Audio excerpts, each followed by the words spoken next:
Hello, fellow followers, and welcome back to the Physical Media Show.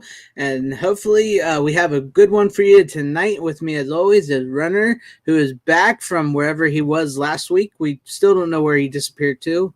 Then we have, sure, you can keep saying it that way. And then also we have Tom from all the Midnight's Edge channels. Welcome, fellas. Let kids work in America. That's only China. I mean, come on. Who lets them work? I work so I have enough money to buy this shit. They let 12-year-olds work now? Wow. 12? I didn't even think he was that old. I'm just picking on you, Runner. I know. But Greg had to be an extra dick about it just now, so. What? Why you got to talk to me that way, Runner? I'm nothing but nice to you. Oh, that's such horseshit. You know I am. You know it. All right. That's bullshit. You got real genius before me. Okay, well, you're spoiling my titles tonight, Runner. Off the bat. Dude, you already did a review for it on your channel. I know, but people come to hear us talk about it, not just me. So. But I would say hell to the chat while we're talking real quick. I would say, hey, Random Brad, welcome. Good vibes right back at you, brother. Heather Preston, hello and welcome. Joey, glad you're here. I wonder if anyone still uses a videotape rewinder. I've been getting a lot of questions about them lately. Kids don't seem to remember them. I remember those. I wonder if people, I mean, sure, people like me who collect VHS probably have one. I just use the VCR, but yeah, that's pretty funny. I haven't thought about that in a long time. A video VHS rewinder. That's funny. Zombie Box Reviews. Hello, welcome. Tim Hayes, glad to see you here, channel member. Let's see who else we got here. Deleted Scenes. What's up? Another great channel member here on the channel. Glad to see you here, buddy. And Dan Blackroyd, as always, bring in the greetings. Greetings, my friend. Who else we got here? Tyrell72. Good evening to you. There you go. I thought I clicked it. Welcome. And Cool Gamer. A couple new people in the chat tonight. Glad to see you here. Hello, Cool Gamer. And Brian Barth says hail. Hail, Brian Barth. And the Basco, I hope I said that right. The Basco Scenario. Welcome. Glad to see you here in the chat as well. Uh-oh, something happened to my, there it goes. It clicked off on me and then it jumped on me. I think I got everybody. Did I miss anybody? Oh, Seika, morning. Good morning to you. Stephen Luther. Yeah. I don't remember where Seika said. I think he's, I don't remember where he said he was, but I know it's morning time there and it's evening time here. Stephen Luther, what up? This keeps jumping on me. Chat's pretty popping tonight. Tommy and the Guinea Pig Collective. What's up, Tommy? Tommy, what's up, brother? Yes, glad to see you here. I think I got everybody. Welcome, hell to you guys in the chat. Hell to everybody watching. Let's see. Let's get into some of this. What do we got here? Yes, I saw a question from, well, yeah, Brian Barth. Disney lost its soul. I think at the end of the 90s, Disney lost its soul. That they sold their soul, and that was that. Yeah, happened years ago. Yeah, I would think that it just when you get that much money and that many corporations all together, you've lost everything. You've lost it all. What else? I like Turtles. I like Teenage Mutant Ninja Turtles. Me too. Those are the best variety. Yes, true. He said he had been watching old Disney movies to see why those movies are good in the modern Disney movies. Well, back then I would say they were probably making movies for entertainment value. Today they're just making movies for content money. So yeah, it's pretty much that. Tim Hayes, I don't think Disney will probably go under. They'll probably stick around for quite some time. I mean, they made everything they do on their theme parks just keep them rolling. So it really doesn't matter in the movies, I would say. Yeah, and So speaking of Disney, we might have some interesting stuff to talk about with them in a certain boutique company. yeah, well, we could talk a little bit about that. It's I'd be interested to talk about it because that literally that announcement came out of fucking nowhere. It's like we talked about earlier on 4K for you. I think it has more to do with Pixar than it does Disney. Okay, Because yeah, that makes sense.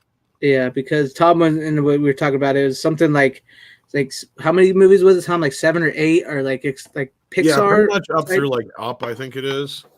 Pixar owns the distribution rights on, so they're the ones who decide when. And their whole thing was they never wanted them out of circulation. Right. And I think they control the video distribution rights to them. Yeah. So it looks like it's more like a Pixar thing, but it probably will open up the gates for Disney. Like we talked earlier, probably some of the Touchstone movies and stuff like that. Because Criterion has done a few in the past. Yeah, they did Armageddon and well, The Rock. Touchstone did Tombstone, Amy. right? Yeah, Chasing Amy. What, Runner? I was saying like Touchstone did they do Tombstone or is that some other company? Yeah, they did Tombstone. Okay, yeah, because Tombstone that needs Which a 4K. You never know because, like we talked earlier, it could Crimson be a Tide Criterion type thing. I was gonna say like Crimson Tide's another one too. That would be great for a 4K. Yeah. Yeah, it would, but I've never seen that, so you need to get to it, man. Yeah. I know that's not the type of movie you're like interested in, but it's a decent first watch. Like you should give it a try. Yeah. I think the DVD for Armageddon is Criterion, but it's like we mentioned earlier, it's better than the Blu-ray because it's the director's cut and it's done by Criterion, and so it's a lot better than the Blu-ray. And then they also did, Tom said, Chasing Amy and The Rock. So, although Chasing Amy was technically Miramax, but still at the time it was under Disney. Is my point. Yes, I was gonna say like I thought that was a Miramax title. Yeah, I agree with you. He would have probably cleaned house, Walt Disney. Probably. But yes, WALL-E, if anybody's wondering, WALL-E is coming to Criterion, and they're going back to the original programming to remake it, to like remaster it or whatever. Source files, yeah. Yeah, the original files. So if you're looking forward to that, there wasn't too much else that's headed down the way. What was it? Bloodsport is getting a 4K German release, which it'll probably get a US release not long after, or announced here soon. There really wasn't too many. We didn't really have too many to talk about lately because it's like we said, it's been so many releases announced that. Well, there was. I'm not sure if this one already had a 4K release. I think it did. Never mind. So that was gonna say a Pirates movie, but that was one of the older ones. Oh yeah. Otherwise, there was the Father's Day edition of Top Gun, as I've been talking about. Oh yeah. I saw that. I might just get I already have the first one on 4K Steelbook. I might get with Maverick on Steelbook by itself. Right. Yeah. Yeah, but like it comes out in December after the November release, and it's both movies, like all types of like stuff swag that goes along with it. Great swag if you're into all that. So the swag coming. The swag does look cool. I'm not. I don't like desperately need all. The only thing it's missing is a tie and a razor. That's true. And a pair of aviators. Happy Father's Day, Dad. Here you go. I can't believe it doesn't come with a pair of sunglasses. You would think at least, especially, yeah. Come on. Like a pair of Top Gun brand. Yeah. Or something or other. That'd be nice. That'd be cool. What's up, Andre Enrique? Glad you're here. Look at Runner. Nice. My mom got this for me. Oh, that's even official. I thought it was like, no, that's official. Yeah. Yeah, no, Paramount. It's Paramount. But my mom got this from one of those treasure truck things from Amazon, like right around the time like the movie release, and she asked if like if she'd like to get it or whatever. Like, oh yeah, that mug looks cool. So she just gave it to me. And I don't know if I showed this, but I got this when I watched the movie. This tin popcorn bucket. That's actually pretty cool. Pretty practical for a popcorn bucket compared to. Looks like a UFO though. Yeah, it does kind of look like a UFO. It really does. The top, dude. The top was like I had to really be careful not to spill my fucking popcorn on this thing while I was in the theater. That's my only gripe. But overall, the design of everything, that's pretty nice popcorn thing. It is. I think I spent like $15 on that fucker, and I think it's worth it. Yeah, Dan's right. It is coasters and some dog tags, but it does come with 2 exclusive steelbooks you can only get through there. Yeah, but the steelbooks aren't as impressive as the ones you can get separately. No, but they match, so there's that part of it too. Yeah, but I like Wouldn't it be funny if he's like, he had those ready, he's like, fuck, 2020 happened, I'm not going to get to space for a while. What are we going to do with all these space popcorn aliens, man? Flat Top Gun on him, we're good. Isn't he shooting a movie up in space? Yeah, that's my point. It's like, I don't think it's happened yet because things have gotten delayed. That was my point. Is like, he had them all ready to go, but he's like, I got a warehouse with these fucking things. What do I do? Top Gun's coming. All right. Slap Top Gun on there. We're good. But it looks like a spaceship. Who cares? That or they're left over from War of the Worlds. We just I got a warehouse full of fucking tin. We just repainted them. Just change it to Top Gun. Nobody will notice.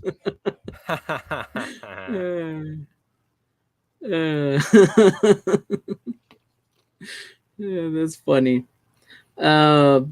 But that actually is a pretty cool popcorn tin. In the practicality of it, yeah. But as far as evoking Top Gun, I don't really see it. You're right. It looks I mean, like the logo on the side, yeah, Top Gun. But you look at it, I kept seeing like a spaceship. That's all I saw. Oh, the little tin thing. Yeah. Yeah. Just the whole thing together looks like a spaceship almost. Yeah. It really does. That's the first thing that came up in my mind when I got it from the theater. I was like, this looks like a spaceship of some kind. Because I got that Batman head and I got the Ghostbuster one, the car.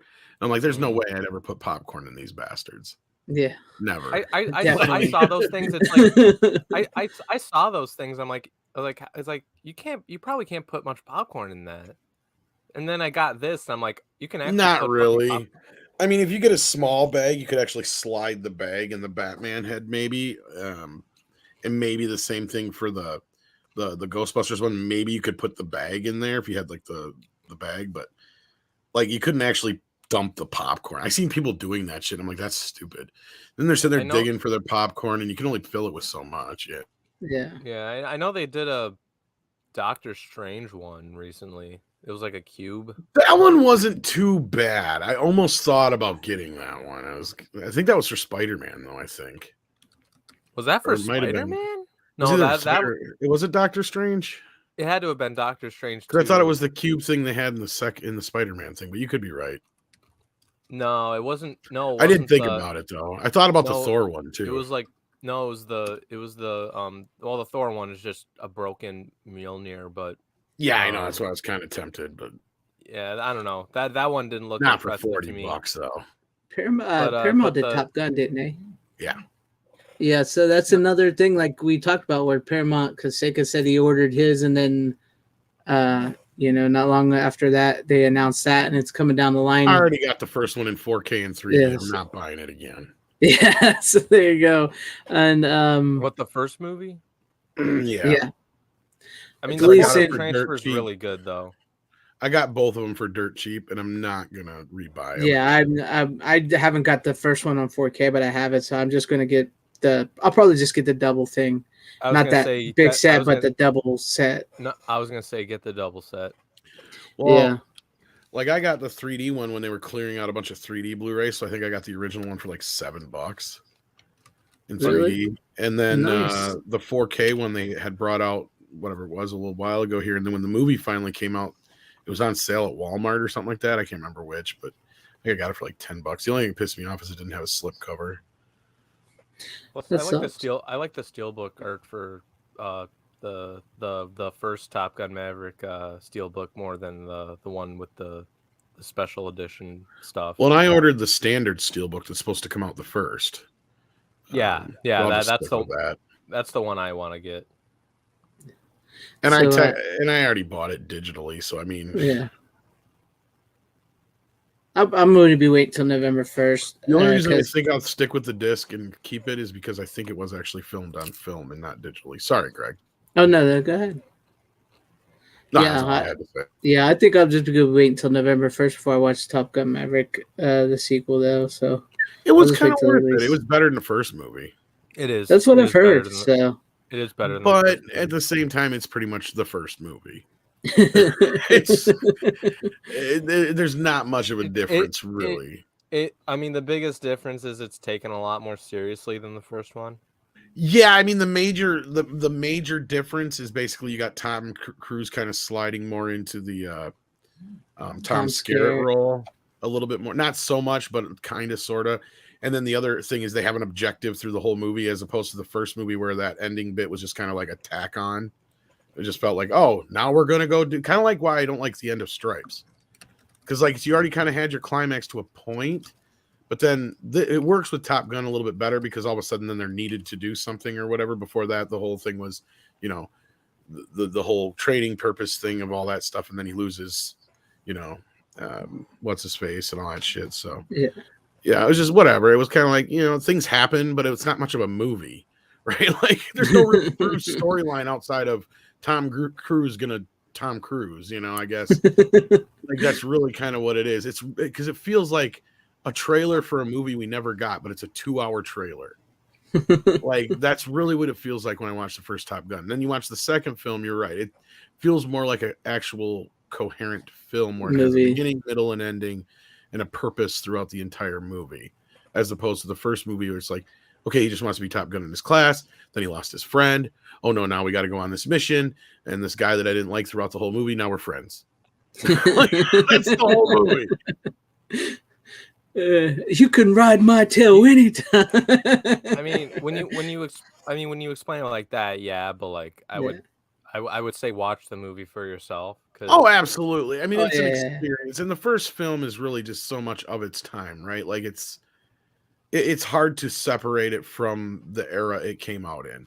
Yeah, it was kind of peak MTV kind of, and you can feel it in the film with the soundtrack and the way that plays throughout and how that played a big part in the promotion of the film itself. And, you know, people forget how big that first movie was when it came out. I mean, I just was never somebody who kept going back to it. I was never a big fan of it, but yeah, I did not expect the second one to do like that. I thought it was going to kind of just, I figured it'd do a little bit better than Ghostbusters. I figured.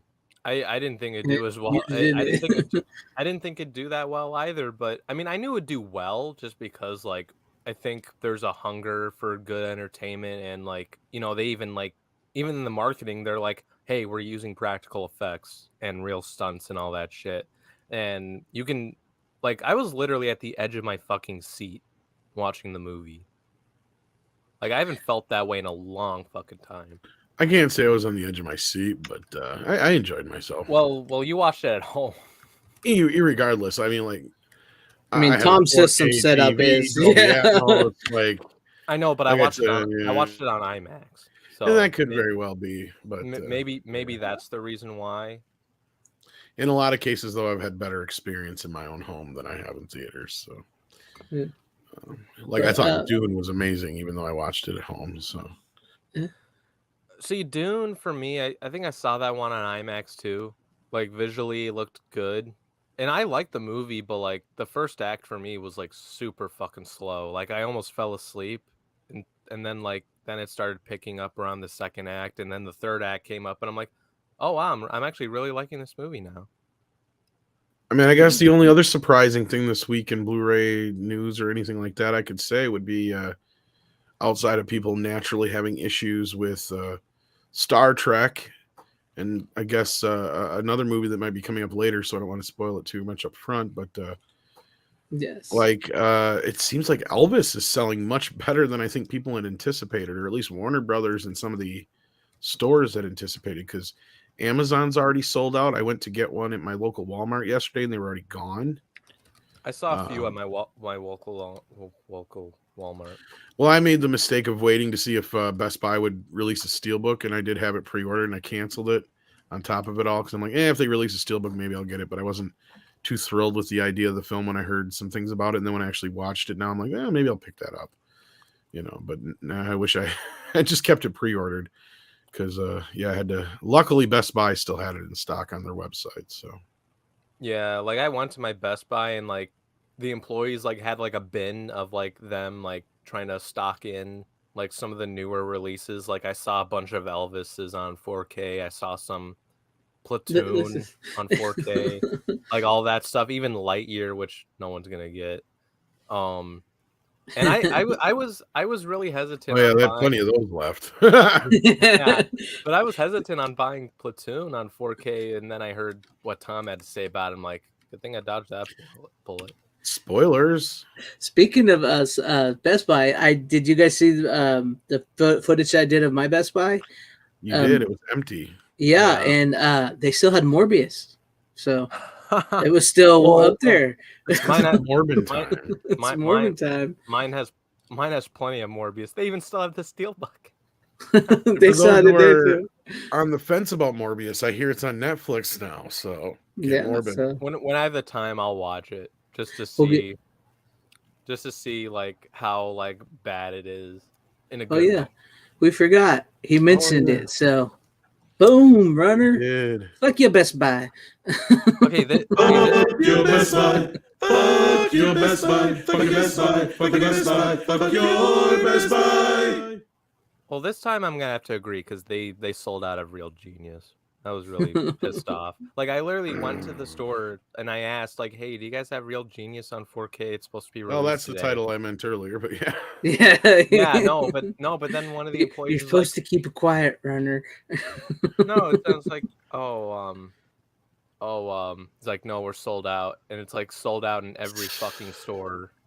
Yeah, and I heard people were still waiting for theirs to be shipped from Amazon.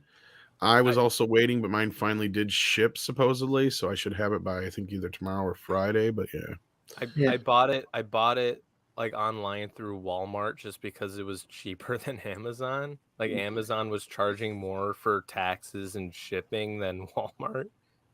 Really? So I got it. I got mine Walmart. pretty cheap. Nah, mine. I haven't heard too. Walmart said. Yeah, that's cool. It says it's coming in by Friday, so hopefully it comes in then. Hopefully. Tommy, I haven't heard much about the Toxic Avenger remake reboot other than who's it? With it being that little guy. heard from a little birdie that it's done filming, and it's been. Oh, is it? Yeah, I think there's actually been a screening or two of it. Oh, interesting. I can't say much more than that, but that's all I know. Basically, I think I it's know. done. That's interesting. I know I did hear Lloyd Kaufman say that the original Toxic Avenger is getting a 4K from MVD at least. So. Well, that's some news, even though I think you mentioned it before. Maybe it was to me in private, if not. I might have, yeah. But Peter Dinklage is in the remake. I don't know. Yeah, Peter Dinklage. That's I couldn't remember. I said little dude. I didn't want to be rude, but I couldn't remember his name. Which kind of has me interested now. I'm very curious how they're going to make him, because I mean, you know how the skinny guy becomes this monstrous big guy. So I wonder how they're going to do that. So that's interesting. I think it'll be more so like he'll probably be a regular person in the beginning, and then turn into that. He'll be a Peter Dinklage, perhaps. Yeah. Or it'll just be Peter Dinklage in a costume. Who knows? Well, I guess we'll have to wait and see. We haven't even got a trailer or anything out of it, so it's been kept pretty much under wraps. I think more so people just don't care, but we'll have to see. Oh, you did! Holy shit, Corley and Rogue! I've been waiting for mine. He's got it over there. Oh, that's right. He's not. He's in the UK, so he got it. It was nice. We don't get ours till next week. Well, it's here. It's here. Oh, that's true. That's true too. Dan Blackroyd. I heard that, so that kind of has me worried. Yeah, I did hear it was going to be easy. It's kind of interesting. So what I've heard is like Lloyd Kaufman doesn't have too much to do with the remake, other than he signed off on it, and it's the Michael Hertz who is doing a lot of the remake, a lot of the stuff. So we'll have to wait and see, I guess. Yeah. So we'll see, but that is about all I think we have for the newest stuff to talk about. Yeah, And so Runner, what do you got? You want to go first? Let's get you up first. What do you got? Sure. So speaking of Pixar, I have a Pixar movie with me. It's on Blu-ray. I found it on a fucking what do you call those, Salvation Armies for like $3. Found it at one of those Salvation Armies. Yeah, no, because I have one that's like next door from work. So I just went around and I'm like, hey, I'll look around, see what they have. And I found The Incredibles. Great fucking movie. That's incredible. That's incredible. I got that on 4K. Really? Yes. Is it worth buying on 4K? Just, I have to ask. I mean, yeah, I would say yeah. It looks a lot better. Oh, really? Okay. Yeah. Because maybe it's still like all digital and everything, but you'll get a better clarity and brighter picture. That's my brighter thing. stuff. I knew it was on 4K, but I'm like, it's animation, so I don't really need animation on 4K unless it's like something like heavy metal. Yeah, I mean it's typical Disney. It's not like quite 4K to begin with, so but it's better than the Blu-ray. Okay. I actually got the sequel too, which I didn't really much care for the sequel. Yeah, I remember seeing the sequel in the theater with a bunch of friends of mine because we were excited, and I remember I didn't hate it, but I didn't love it as much as the first one. But Yeah. I haven't seen Incredibles 2 in a while. Yeah. Yeah, but Pixar, basically they're okay. Like that's why like the big Wall-E thing is big. Speaking of Pixar, there you go. Wall-E with them going back to the original files to. I mean, it's still like Tom said, it's going to be a 2K scan, but that Wall-E is going to look way better than it did on the Blu-ray. So yeah, we talked a little bit more about it earlier in the show. I was gonna say because I knew Wall-E was on 4K because it's like I've seen it at my Best Buy at times. I'm like, is it going to be the same scan? No. See, that's the thing, is all those Disney 4K ones, as far as I know, are just up converts of their 2K masters. Yeah, just pretty much. That makes sense. And what they're doing here is, because for those who don't know, like when you get a Blu-ray, even a 4K Blu-ray, the movie is still technically compressed because these video files take huge amounts of space. And when they get to go back to these original files, which they'll be able to bring out more of the clarity, the difference in the colors, because like there's a lot more color gamut you can have in 4K, for instance, and the depth of blacks and all that kind of business. So will notice a jump in quality and clarity, and then add in the HDR, which will also help make some of the brighter colors pop and the darker darks look dark and so on and so forth.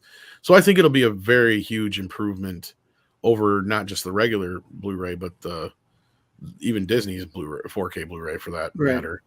I could be wrong, but at the same time, I think just from what I've heard and the way Valiant was talking about it earlier, it makes sense to me, because it sounds like the up conversion they'll probably do will be a middle process instead of it being on the other end.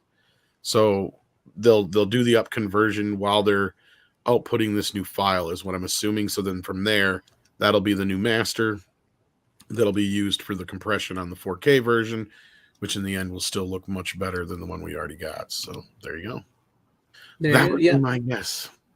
Yeah. So I mean, it's not to say you don't have to upgrade your Incredibles to a 4K. You're pretty good with that Blu-ray. It's just slightly better than the Blu-ray, the 4K. So yeah, it's not like, I'm not in a rush to get it on 4K just because like I feel like movies like that are like just get them on Blu-ray for cheap. Like at first, like I don't think it's, because I think I looked at it on like Amazon or something, like it's like 20 something bucks on 4K. It's like, nah, it ain't worth it.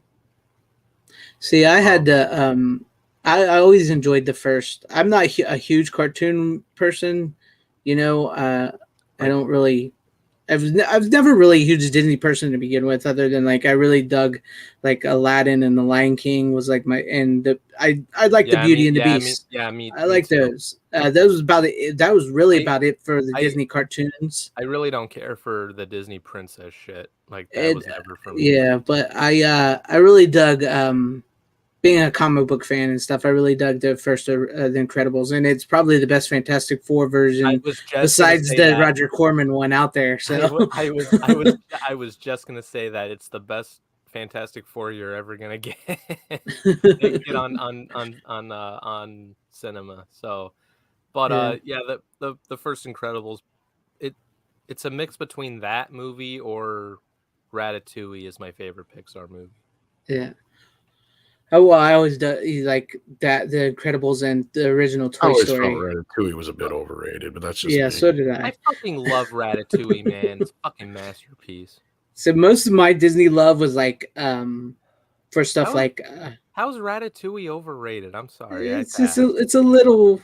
No, Ratatouille's fucking great. The only thing I'll give Ratatouille is it's probably one of Pixar's only films that's fairly original and not a rip-off of something else. Right. Exactly. It's fucking but amazing. Between that and WALL-E, I guess. But just Ratatouille, I think like the gimmick wears off fairly early on. It probably would have been better to me personally as a Pixar short instead of an actual movie. Like to me, just the idea of it, like it's okay, yeah, he's making Ratatouille, the rat's doing it. Like, I love that. I love that shit though. It's cute. It was a good movie, but here's my thing with Pixar. I also have a point of contention with them, and they are the reason kids' movies are over 90 minutes long now. Like it used to be before you're Pixar. Not wrong. You would have to stretch to find a kids' movie, especially animated, that was 90 minutes. Most of them are in that 80, 79, if not 70-minute range in some cases. And when you got a kid and you're sitting in a theater, there is no fucking reason Cars needs to be 2 hours long. That's true. That's probably why most of the sequels to that movie failed. I remember my parents took me to see Cars in the theater, and I don't remember the ending. I'm pretty sure you could get just about everything that's in that movie compressed into about 90 minutes easy. Right. Like, yeah, pretty much. I remember like the beginning and the middle like blew my mind. Like when I saw it, and then like I don't remember the ending at all. That's what I'm saying. That last 45 minutes to an hour drags the fuck on, and the kids were getting restless because I had my kid who was. That's how I felt. That came out 2006, something like that. So he'd have been 5. He'd been 5 or 6, and my nephew would have been 3 or 4, and both of them about halfway through the movie were ready to leave.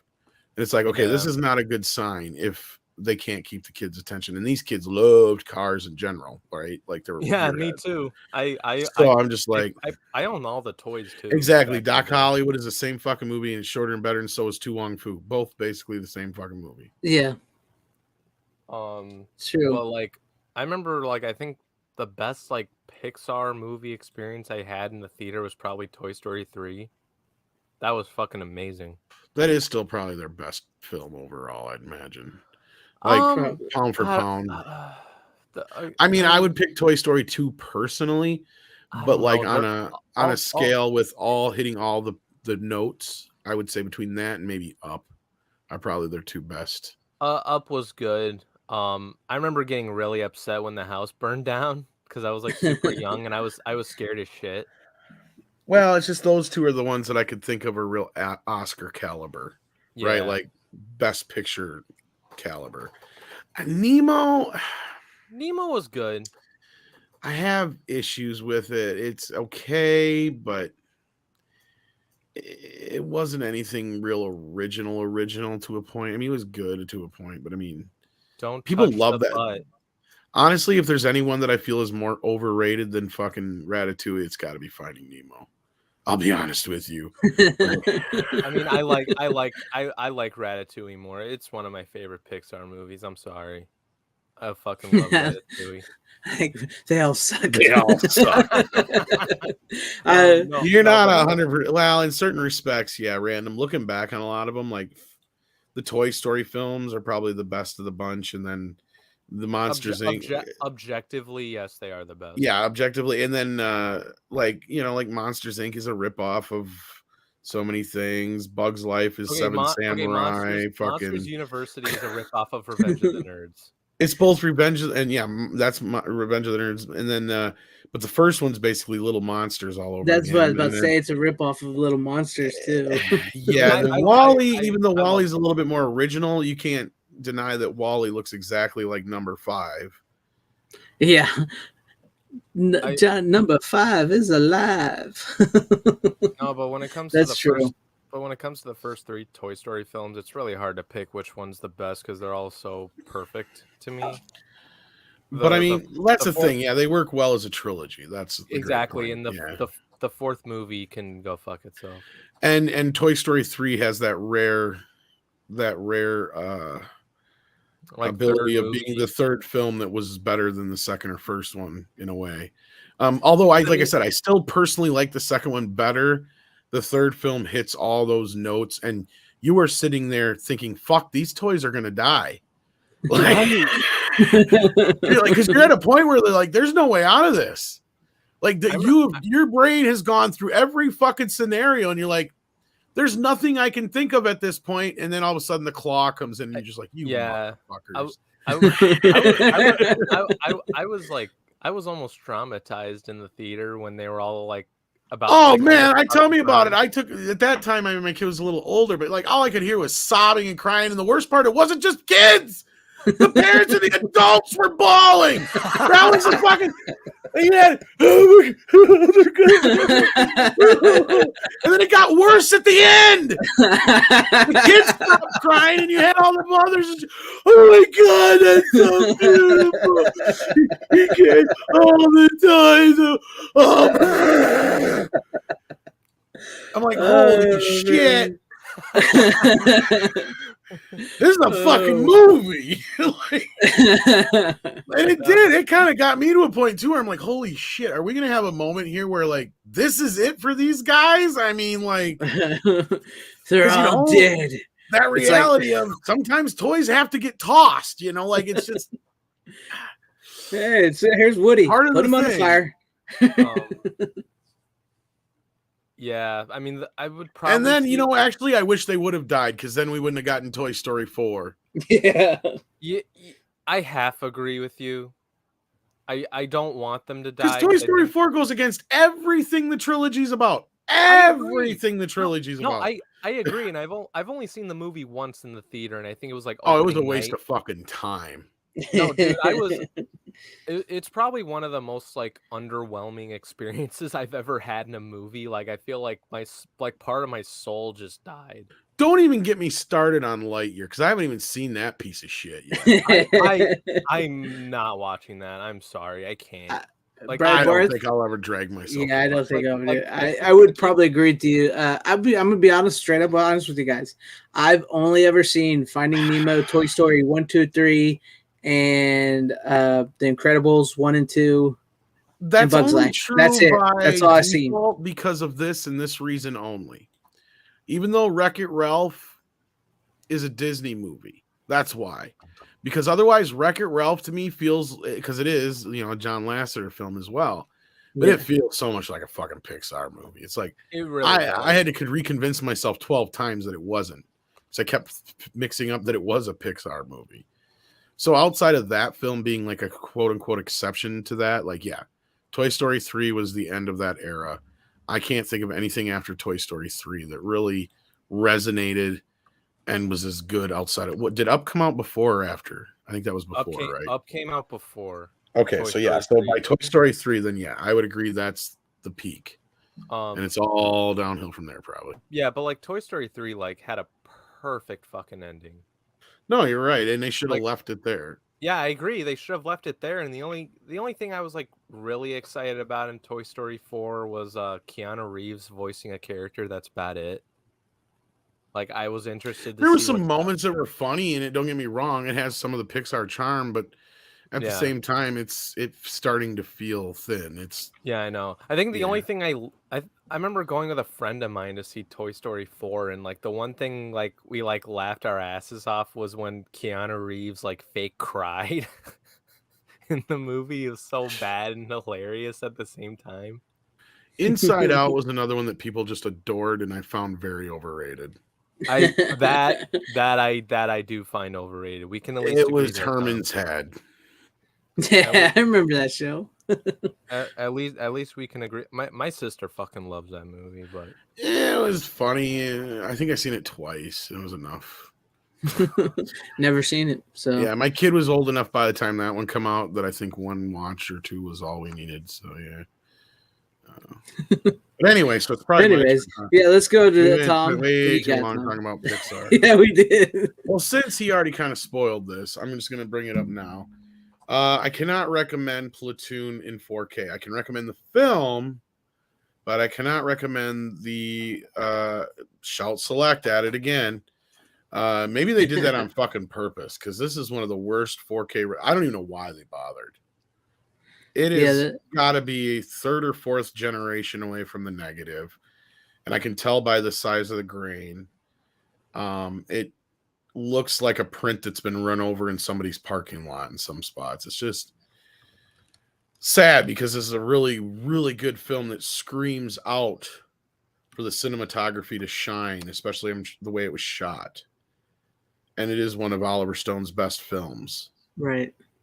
And it holds up very well. You're right, Runner, when you said you watch it, because I've not seen this in almost 30 years. Like, the only reason I watched this when I was younger is because Johnny Depp was in it.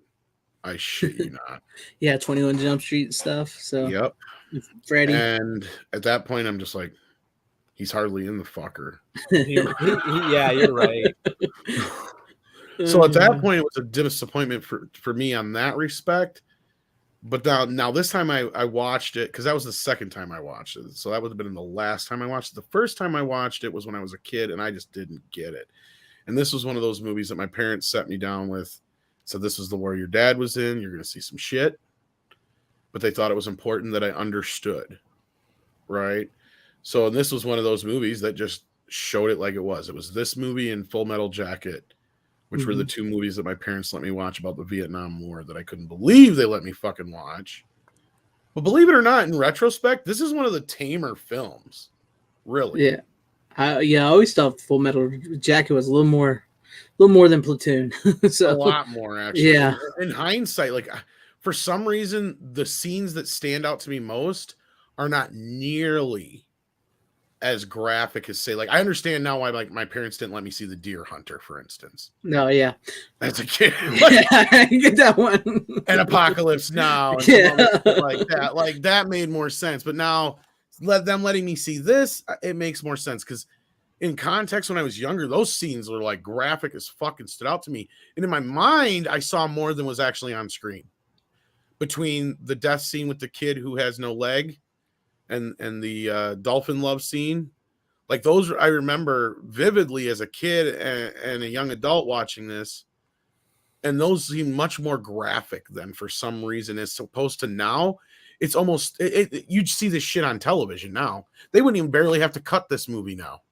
Yeah, You really have to cut out the F words, and that's about it. I swear those scenes were much more graphic as a kid. Yeah, you always. But it's just because he's talking about it, right? Like, he, that scene, just the disgust that, first of all, the dolphin love scene, for instance, like, just the disgust that Charlie Sheen has on his face and the way he treats those guys. And then you got, Willem comes in and tells him to knock it the fuck off. You don't see any nudity really in the scene. It's not treated in any graphic way. You don't actually see the physical assault. No, all you do is see the reaction to it.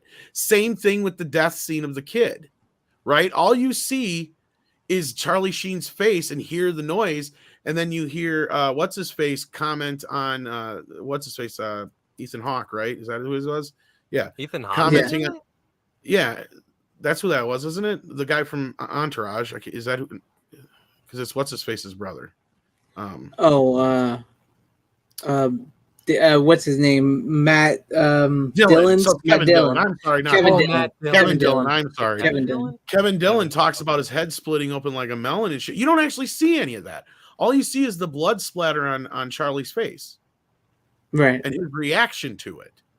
The most graphic bit in the whole movie, besides Willem Dafoe's death, is the headshot to the lady just after all that shit. And see, I barely remembered that in comparison, which is weird, right? Like I remember it, but like that just happens and it's done and it's over with. I mean, sure, she's laying there with her brains laying on the ground, but like they don't show that other shit to where when that scene happens, me seeing it wasn't as visceral as whatever my mind was creating in those other scenes just because of how they're shot.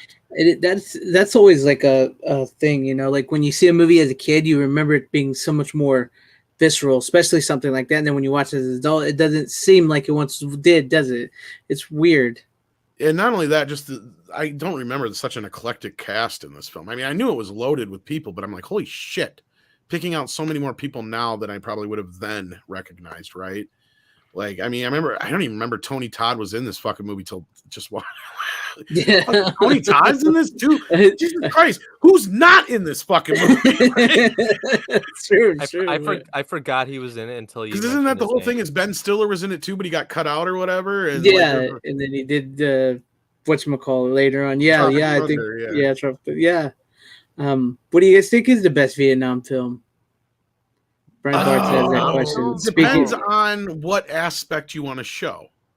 If you're talking about what it was actually like to be in the thick of the shit, probably Platoon. Yeah. If you want to talk about what it was like to deal with the mentality of the training and just the mentality of the men at the time, probably Full Metal Jacket. Mm-hmm. Mm-hmm. If you want to just see, because the thing is Apocalypse Now is a little bit more directly involved with the idea that you got this guy gone completely fucking insane, right? Like, so that's a little bit more take up than the actual war aspect of the film. I mean, there is bits and pieces of that, don't get me wrong, but it's not so much about the war as it is those characters. To where like Full Metal Jacket gives you a really, really, really, really, really good look at what it was like in training. And then Platoon on the other side of it gives you a much better, more direct idea of what it was like to be on pretty much the shit lines of the whole fucking thing. Because you get a really good idea of how it all worked, the politics of it all. This is loosely based on a lot of Oliver Stone's own personal things that he experienced. So, I mean, there's that aspect to it as well. So, I mean... You got like people say Deer Hunter's good, but Deer Hunter is and Hamburger Hill. Hamburger Hill I have not seen in a while, so I can't say on that one. But Deer Hunter, the problem with the Deer Hunter is it has very little to do with the war. There's so much more that has less to do with the war than that's the thing. Like the first hour of the fucking movie is that wedding. Right. Like I mean, it's a good movie, but it's like that movie has more in common with like The Godfather than it does like a war picture. If you want to get into that, A Year of Living Dangerously, that's another good one. There's probably more out there, but I mean, I think I remember as a kid though, my dad saying that Platoon was probably one of the more, because I know that's one he would never watch again. Yeah, and we never owned it. It was not one that he liked to watch. It was like a one-time thing. We're done and over with. But yeah, the Apocalypse Now was more of a. You can see why George Lucas was interested in it because it's more of a tone poem than it is like a reaction to or a comment on the Vietnam War itself. Hamburger Hill is one I remember, but I have not seen it in so long. So I can't comment on that one. There was that Michael J. Fox one too. Yeah, Casualties of War. I believe was that one. That was the Michael J. Fox one. See, now that one I remember having much more graphic shit in it. That has Sean Penn and Michael J. Fox. Yeah, because isn't that one famous too for another dolphin love scene? If I'm not mistaken, might be. Or like this scene. Where it's been so long since I've seen those. I can see that, Bryant. Yeah, and Charlie was a bigger star at the time too. So you wouldn't give it to him. I'm gonna go with Platoon, and the reason why is that third act felt so damn real to me. Like the whole shootout and all that in the dark and all that. That felt. You start to feel the fatigue of those guys, right? Like as you're watching the film, like it won't let you go for 5 minutes. It's just like, except for that one middle scene where you kind of get to know the guys, and then from there it's just like, nope. And you kind of feel the way McGinley feels in the movie. He's like, I just want 3 fucking days. You know, Right. and they're like, no, you can't have it. Like, and so you start to feel that fatigue of those guys and shit after a while, and that mentality of the one guy's like, I just can't fucking take it anymore, you know, that kind of shit, you know, Reggie or whatever it was. Yeah, I mean, for me, it had more to do with like the sound design and all that stuff that was going on. Right. It felt like I was in the damn movie. I felt like I was in probably, the war. I didn't pay attention to it, Runner, but if I probably rewatch it again, I bet you're right. I bet you Oliver, because if you watch the film, there's probably, you know, noise and stuff in the first part, but he probably amps up a lot of the, because like the first bits are really quiet outside of the talking, especially when they're just trekking, because like they hear a little snap of a branch and it's like their attention goes. But by the time you get to that third act of the film, like everything is just bombarding you with. So I wouldn't be surprised if you're right, Runner. Like he just amps everything up in that last act where it's all the sound effects and everything is just Explosions, everything. Yeah. Senses with everything. Yeah. Yeah. And I do really like Full Metal Jacket too. I know Greg's not a huge fan, but I really like it. It's one of my favorite Kubrick films. It's not that it's because it's a bad movie, because it's a good movie. It's just that like some of that could have been changed around a little bit. I didn't like the last act. I don't think they needed to go to Vietnam. I think that's the problem with that film. If they would have ended it in the logical place, which is right after the suicide murder, then I think Kubrick's statement would have been even more poignant, because that's the whole thing that kind of Platoon is kind of saying too, right? Like the whole point of that movie is we weren't fighting these guys, we were fighting ourselves. Right. And that's kind of what Full Metal Jacket is saying, is trying to say, is the war is at home, boys. It's not over there. It's right here. It's in our own backyard. And we're creating these monsters, is kind of what that movie was trying to say. And then it kind of gets lost in the meandering of that third act, because then it's just, oh, war is hell. Like, okay, you kind of made that point before you got there, right? Like, like, you know, and it would have been more unique to actually see a Vietnam film that didn't take you to Vietnam. Yeah. You know, the end of the film was him getting on the helicopter, credits. Yeah. But then they always got to play that song. It ain't me. It ain't me. I ain't no fortune in one. The only thing we got out of that, that's just one thing I will say. The one thing that I will never take back, and the reason I'm glad we have it, is because if we would have never had the scene in Vietnam, we would have never got the song "Me So Horny" from Two Live Crew. me so horny. What do we get for $10? Anything you want. Anything. Anything. Me sucky. I laughed so damn hard. That's unfortunately, without that scene, you know, like that's, you know, so that's why I'll forgive its shortcomings. But that's just also, but it kind of sucks, because like we said here, talk about how great Platoon was and all that, and then it's the skin is not very good. So unfortunately, I'm sure it's MGM's fault. It's an Orion picture, so Lord knows if they even know where the fucking negative is. That's what I'm saying, because like I'm worried about the Bill and Ted, because I know you said they already did a 4K scan of that. So I don't think they know where the negative is. I even asked Edward Solomon, and he's like, "Yeah, I have no idea on that part." So and that went through like 2 or 3 companies, so it's hard to say. And Brian, I don't remember Born on the 4th of July all that much. Neither. I saw it when it first came out, and at that time I was just like, "Yeah, it's another Tom Cruise Vietnam film." So I was like, whatever. It's gonna win all the Oscars, nobody cares. Yeah. Tom Cruise Vietnam movies. It's one where he's in a wheelchair. Oh yeah. Well, I still need to see Born on the 4th of July. It's on my list. I was never a huge fan of it myself, so Tyrell, it's just because the film, like, honestly, Tyrell, I think we brought this up before when we talked about it, because Runners brought it on before, and I think I did. If not, we talked about it when Runner was on here. I think the film would have been better served had Kubrick interspersed the Vietnam scenes in between, like flashbacks to him. Yeah, you did mention that when I brought it on, but I brought it on, and then that way you could still have the climax be, you know, because then you're like, well, where's this guy, where's that guy through the whole fucking, you know, you could you don't know what's going to happen till the end, and then you figure out, oh, that's why Pyle's not there. God. Yeah. No, that's what I thought on the 3 films. Because you kind of set up with like this idea. Oh, he flunked out. You know what I mean? You could keep having these things, and you could have even tied it in with once in a while with him in the narration, like bringing things up about Pyle maybe, and like kind of setting it all up to where you think he kind of leads you to believe he just flunked out or quit or whatever somehow, when it really was the ending, and that would have really amped it up, I think, a little bit more. But he's not you're right, Tyrell. He's not a flashback kind of director. That's the big problem. You lose the heart of the film right there. Yeah, they like really stand out throughout that, and then it's gone.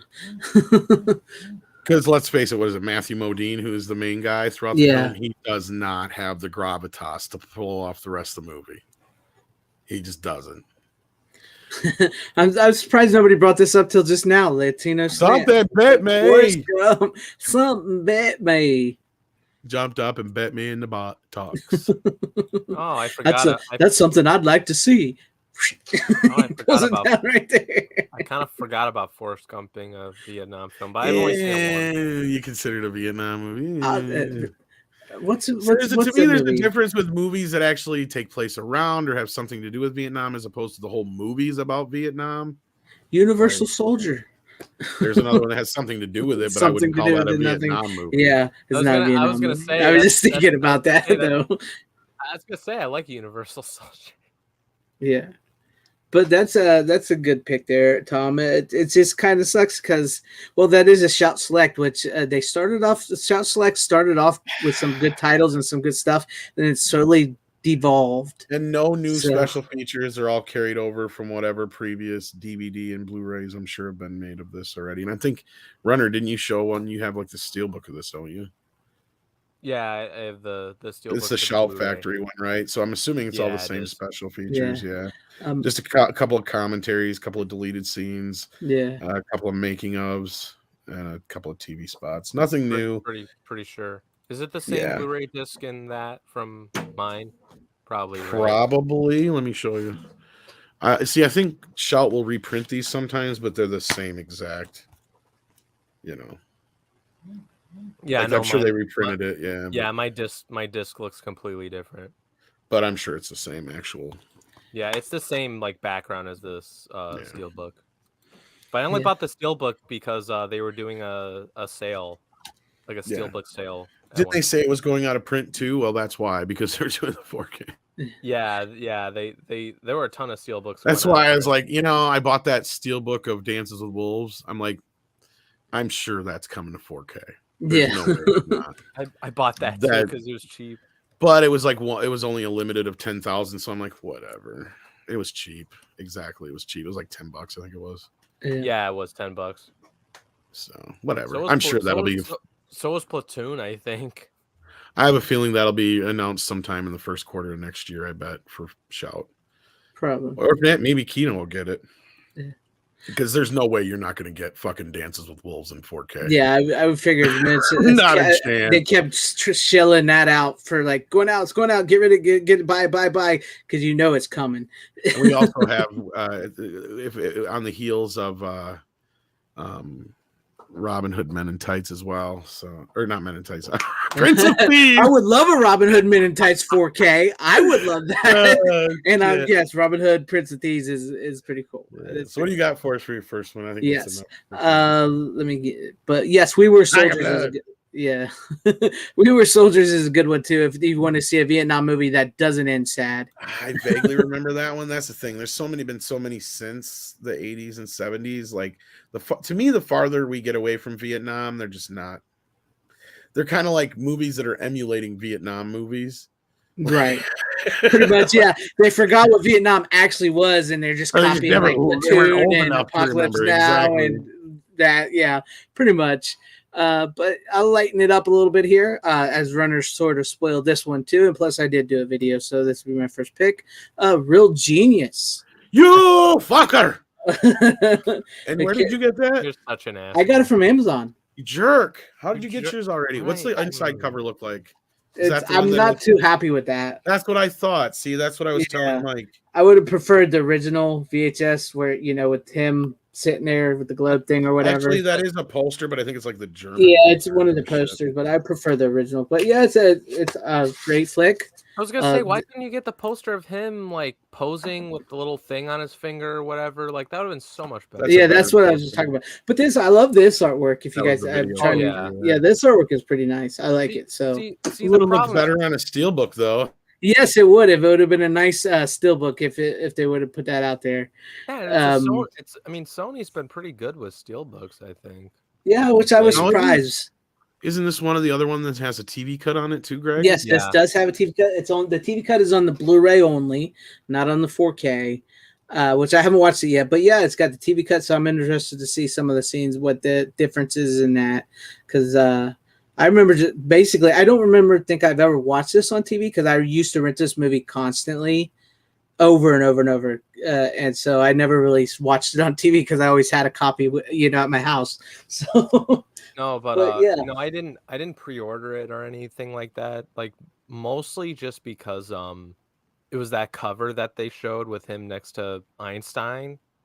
It was that cover that they showed, not the slip cover. So I was like, I'm gonna wait until my Best Buy probably gets them shipped, and they'll more than likely have the slip cover that they showed on announcement. And motherfuckers don't even have the goddamn movie. It says it's all sold out for some fucking reason. Fuck you, Best Buy. I think it got oversold. I think that they were not anticipating this many sales. Because this is a very popular film. That's insane. Like I remember my dad is the one that introduced me to the film, believe it or not. And you're on, not only that, you got to stop and think about this. This is on the heels of Top Gun Maverick, who's in Top Gun.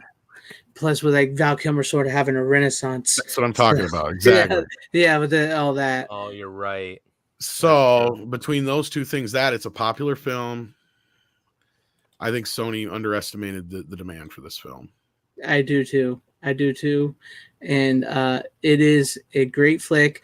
I did see where 4K Cinema said it's the Dolby Bright settings on my TV. It's not perfect. It looks good. I think the transfer is great. Like I said, there was a few spots that I noticed that were a little flat, but all in all, I think it plays pretty darn well. I got to say this when it comes to that though, and I've noticed I'm not the only one who thinks this. So you got to remember these HDR.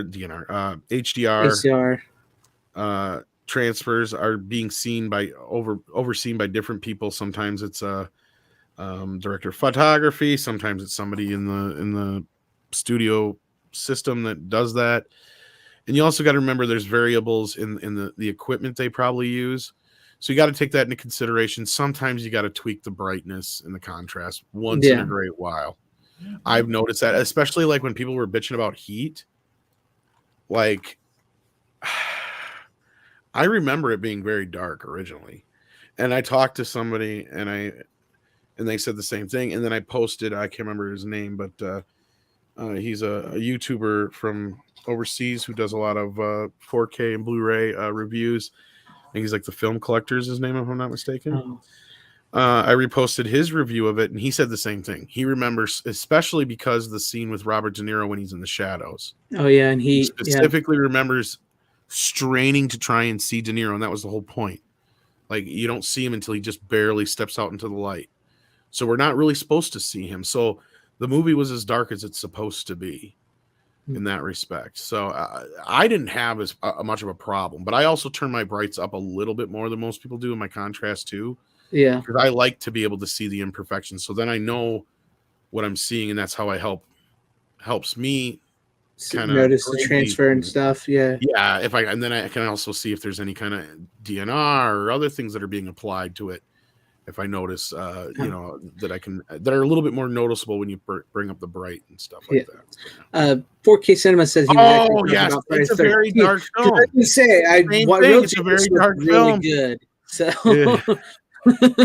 It's a very dark film. Yeah, at least because I did hear about the Friday 13th being a little dark.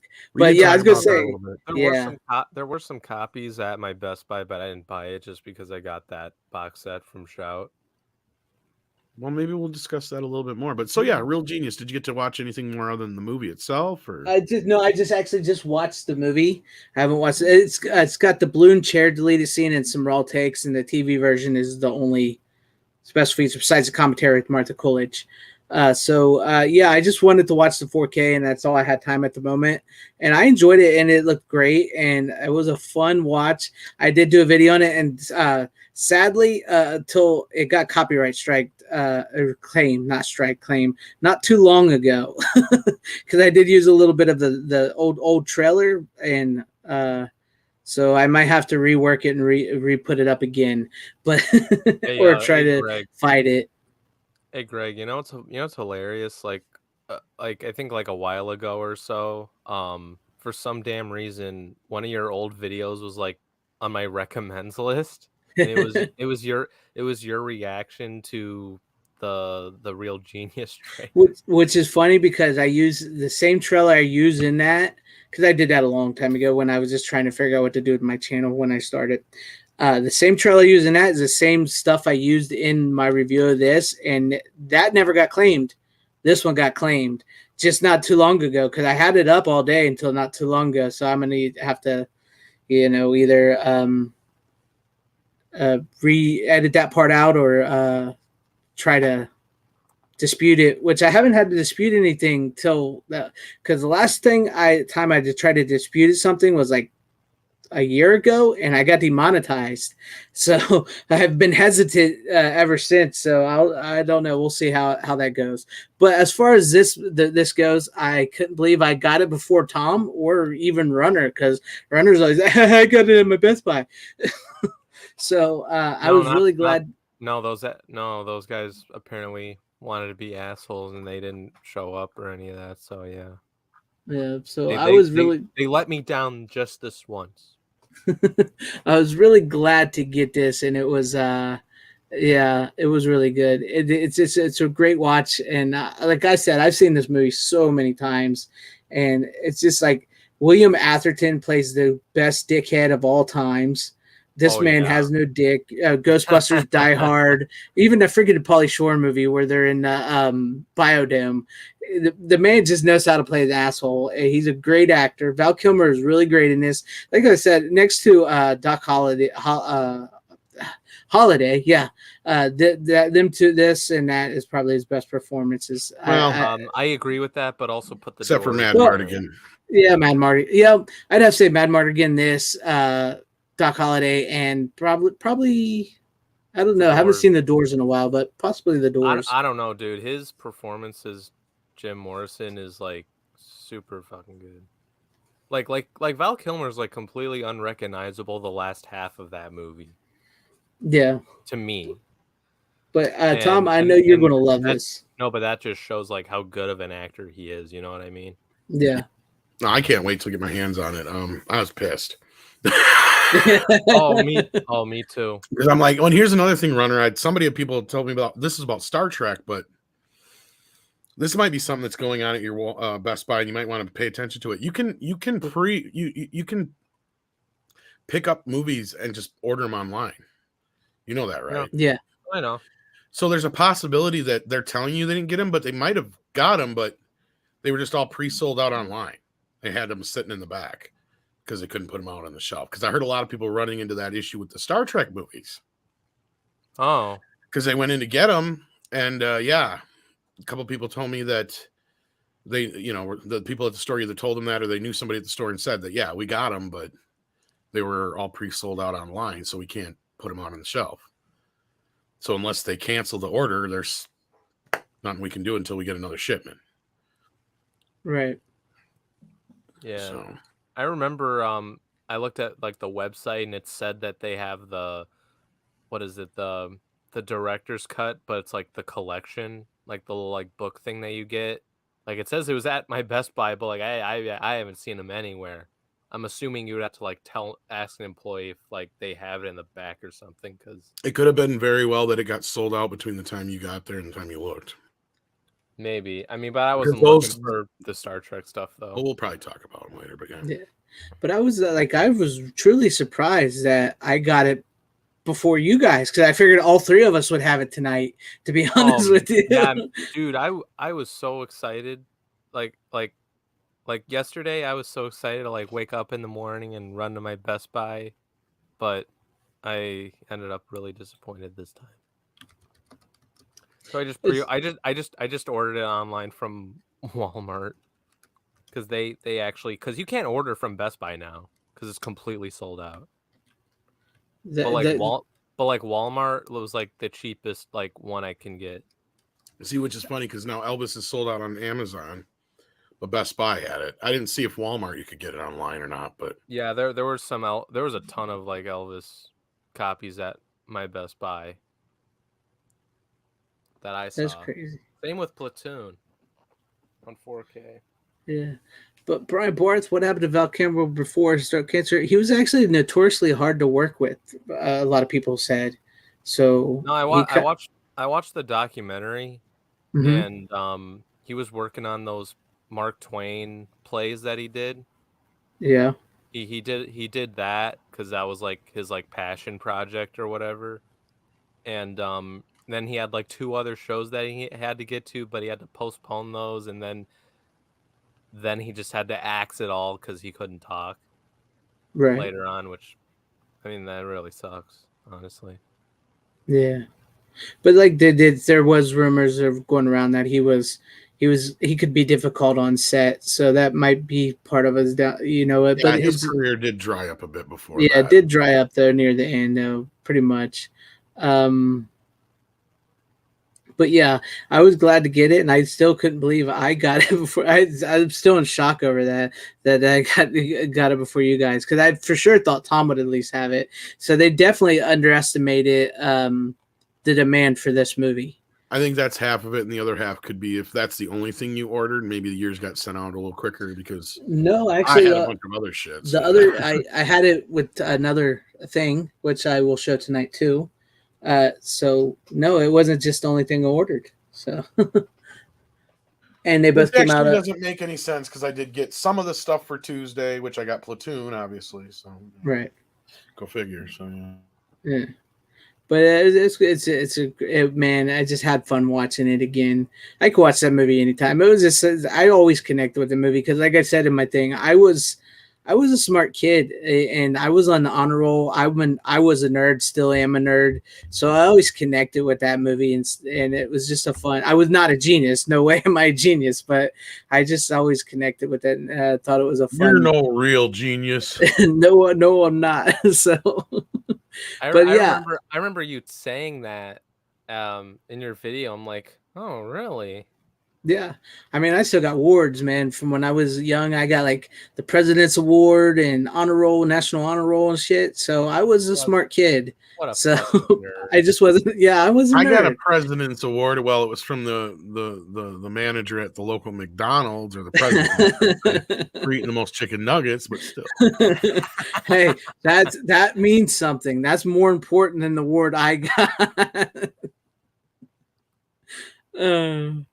But yeah, it was like, good. The only like awards I got were probably from like my athletic career, I bet.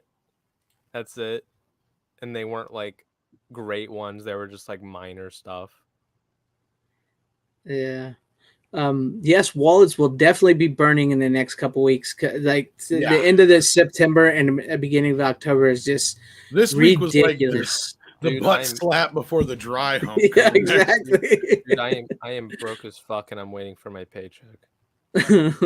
Tell me about it. And then I'm broke on top of it all. But yeah, I'm broke too, and I'm trying to get. Because I don't have it this week, so I'll just say it now. Like, I got my the fog in the mail, and if I'd have known this is what the situation was for that price, I probably wouldn't have bought it because Shout takes the money right away. Yeah. So that was something I paid for a while back. So I'm like, can I get this thing in the mail? And I'm like, I thought the fog would have arrived at my Best Buy. That fucker hasn't even been over. Oh man, that sucks. Your Best Buy is taking a hit. Well, here's they got what is it? Monty Python and the Meaning of Life, but I haven't gotten that one yet. Well, here's what sucks is the only way you could get both posters and get the figure is if you bought that big, huge package. And I thought, and even then with that price, I still was not too happy with it. But they could have brought down the price point on this thing a little bit by just not giving us 2 fucking copies of the movie. Because we get a standard copy and we get the Steelbook copy. Speaking of which, that might come up tonight, that movie. Oh, I'm so sorry about that. I just That's okay. It's okay. That was the other thing I got with my Real Genius. But I totally get it. That's why, honestly, Tom, that's why I traditionally don't buy those sets. Not that I mean the posters and the pins. That's look the awesome, first time I've ever seen this. Yeah, I traditionally don't try to never do that. Ever seen it? Like they could have just threw in the blank cover, right, with just the slip cover. Honestly, I'd have been happy just with the slip cover. I could have put that on my old Blu-ray because my Blu-ray doesn't have a slip cover. I don't know if it ever did or not, but and then because that's what they did with the Child's Play sets is they just threw the slip covers in a plastic baggy thing, right? And in this case, so I now have multiple copies of The Fog. It's crazy. It's that is honestly, you would think when you order that they would give you the steelbook and this movie, so you could just like if you wanted to transfer it from that to the steelbook, like that or something, you know. But it's crazy. It's weird. That's where they are. Yeah, it would have been nice had they had. Yeah, it would just been they could have just put the same exact slipcover on the steelbook. Right. To be honest with you. Pretty much. But we'll go on to you, Runner. What do you got for your next pick? My next pick is this is I think this is a new release too from Paramount. It's a Blu-ray. It only comes with 2 episodes, and they're really great episodes. I think Tom's probably at least seen them. I don't know if Greg has. One of the greatest. What? Nothing. Go on. I didn't understand a damn word you just said. I appreciate it. I appreciate it. Oh, I appreciate it. Okay. I didn't understand what you're saying. But I just watched these 2 episodes for the first time last night, and they were fucking hilarious. And I feel bad for not watching them sooner, back when I was remote learning. Yes, that's right. It's South Park, the pandemic special, and the vacation special. And those aren't even as good as the streaming specials. I haven't seen those yet. Oh my god, that was hilarious. And the season is even like this next season after those 2 specials. This is my disappointment with that disc. I was under the impression that it was the 2 specials, the way they put it on the cover is like, oh, it's the season, but you also get those 2 specials. Oh no, it's just those 2 specials. It's nothing else. Yeah, I paid like $13 for this. And I mean, yeah, I agree. It's like for just those 2 specials, it's like, really? It's not a big deal because you're paying less than what you would for a movie, and you're basically getting a movie. You're not wrong. Because it's 2-hour specials, so it's like a 2-hour movie. You're not wrong when you put it that way. So I was just disappointed because I'm like, oh, cool, because I knew this season was a shorter season, so I thought, oh, we're getting the season plus the 2 specials. Okay, and then the streaming wars will start the next season. That makes sense. Oh no, these are completely separate for that, and they actually kind of get on that whole thing in the streaming wars. Because part of the whole joke that they're making is that they're supposed to have this big exclusive deal, and yet they're doing it for all these other streaming services. Because HBO Max still has the show, but the streaming specials are on Paramount. That's how they got away with it. He called them streaming specials. Yeah. I'm sorry, movies. Movies. No, but I after watching this, I'm like, I kind of feel bad for not seeing them back when I was still remote. It's not your fault, dude. They were on Paramount Plus, dude. I know, but still, because it's their own fault. I know it's their own fault, but I've heard people like talk about them and say like they're fucking hilarious because you don't understand. Like I had a rough fucking time with like school and stuff, doing remote learning and all that, and I was kind of like, I was kind of like Stan in some way. Was it Stan or fuck? Who's the one that like hated remote learning? I forget. I can't even remember now if it was Stan or Kyle. I think it was Stan. It was either Stan or Kyle that like hated remote learning. Like I was that kid, and then like most of my friends were fucking Cartman. Because Cartman fucking loved remote learning. That's funny. But I mean, I haven't seen those, so I have to get on that myself. When I paid a subscription for like 1 month for HBO Max, like after watching the Snyder Cut, all I watched was fucking South Park. That's that what is Brian... because, and the shortest version I can answer Brian's question here is, how did HBO Max get South Park?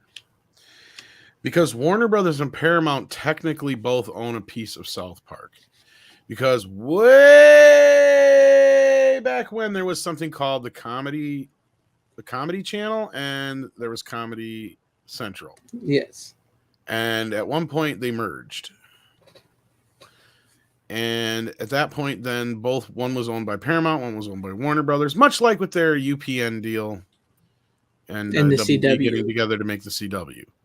Yes. So in that respect, they both technically have a stake in South Park.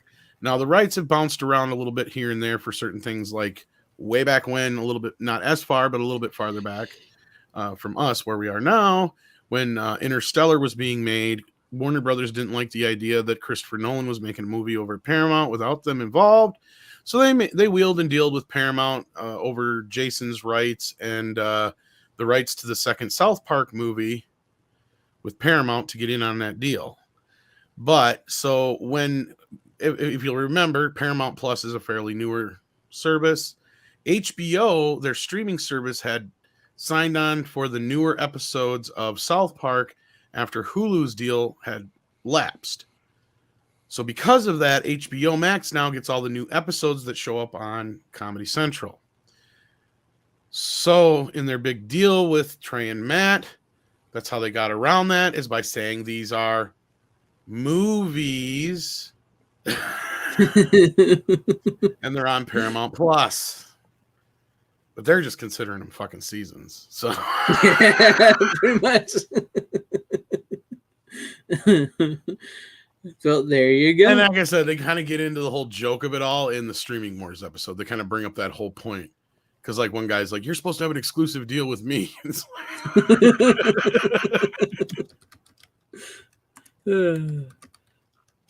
All right. I guess that is the best, shortest way I can answer that. It all has to do with rights and channels that were bought way back when, mostly, though. Yeah. Makes sense. I mean, that's the way things work out there anymore. But Runner, you got anything else you want to say before we move on to Tom?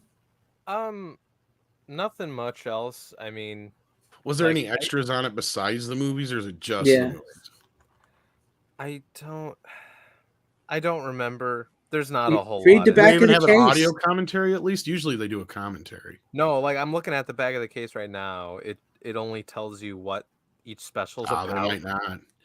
It just gives you a summary, because I don't. That was the highlight of the seasons, is when they do their mini commentaries. Yeah, no, I don't. I didn't see anything else. All it did was like all I saw was play all, select which special, and like the settings. That's it. That's all. Here's my impression, because the first two seasons they did full on commentaries, right? So when they got to like the third or fourth season, I can't remember which. I think it was the third season. They're like, yeah, we decided we're not going to do a full-on commentary, because to sit there and talk to you guys for a half hour about it, we just sit there and don't say nothing and blah, blah, blah. It's boring. So what we're going to do is we're going to do what we're called mini commentaries. So we're just going to come out, tell you a little bit about the episode, and then you guys can move on. So that was kind of the format. And what it was, every time they come out, okay, this is our favorite episode ever. Yeah, we say that all the time, but this is actually our favorite episode. That's the way every one of them starts. Yeah. Then they give you a little bit about the episode. Sometimes they talk for 5 minutes. Sometimes they talk for 8. There's been times where they talk for like half the episode, but otherwise there's some that are even just really piddly short. Like, but every episode's their favorite episode. This is our favorite episode of all time. And they say that all the time. Like, and yeah, we know we say that all the time, but no, really, this is our favorite episode. And the most interesting ones, of course, are when you get to like the ones that have a little bit longer commentary, are the band episodes, where they actually get into a little bit why and all that kind of stuff. But, yeah, so. But those are always highlights. I was going to say that might actually be a little better than hearing commentaries. So I have the bootleg for the first 22 seasons and the movie with that. So the movie actually has a full-on commentary, which is amazing. But yeah. Oh, I bet. Well, that I can see. Then maybe I'll get the movie. I think they did one for basketball too. I'm not mistaken. But I was wondering that Mill Creek one that's coming out. I wonder if that's going to be on there. I think they just carried it over. I don't think there's anything new about it. I'm waiting to hear somebody tell me anything about it because, yeah, at this point, I'm not buying it again. I already have the Blu-ray from Universal. Yeah, and in my experience, Mill Creek has just been a reprint of all their previous shit, usually. Pretty much, yeah. Wait a minute. So Universal distributed the South Park movie, bigger, longer, uncut? No, they did basketball. Oh, Oh, I thought you were still talking about South Park. I was like, what? No. Still connected. Yes, and they have all those things as bonus features on the disc still, as far as I know, Monkey Jeebus. But I remember those two because I had the tapes and the DVDs at the time. They do. I agree, Brian Park. They're supposed to be making one. They were gonna make one and they didn't. But I think they're supposed to be making another one now for Paramount Plus. Yeah. Interesting. I wish they'd just do Book of Mormon already. Yeah, you'd think they would. That'd be sweet. All right. What do you got first, Tom? What's your next pick of the night? Well, since it's already been spoiled a little bit, we're going to talk about the elephant in the room. I'm trying to lose weight. Wow.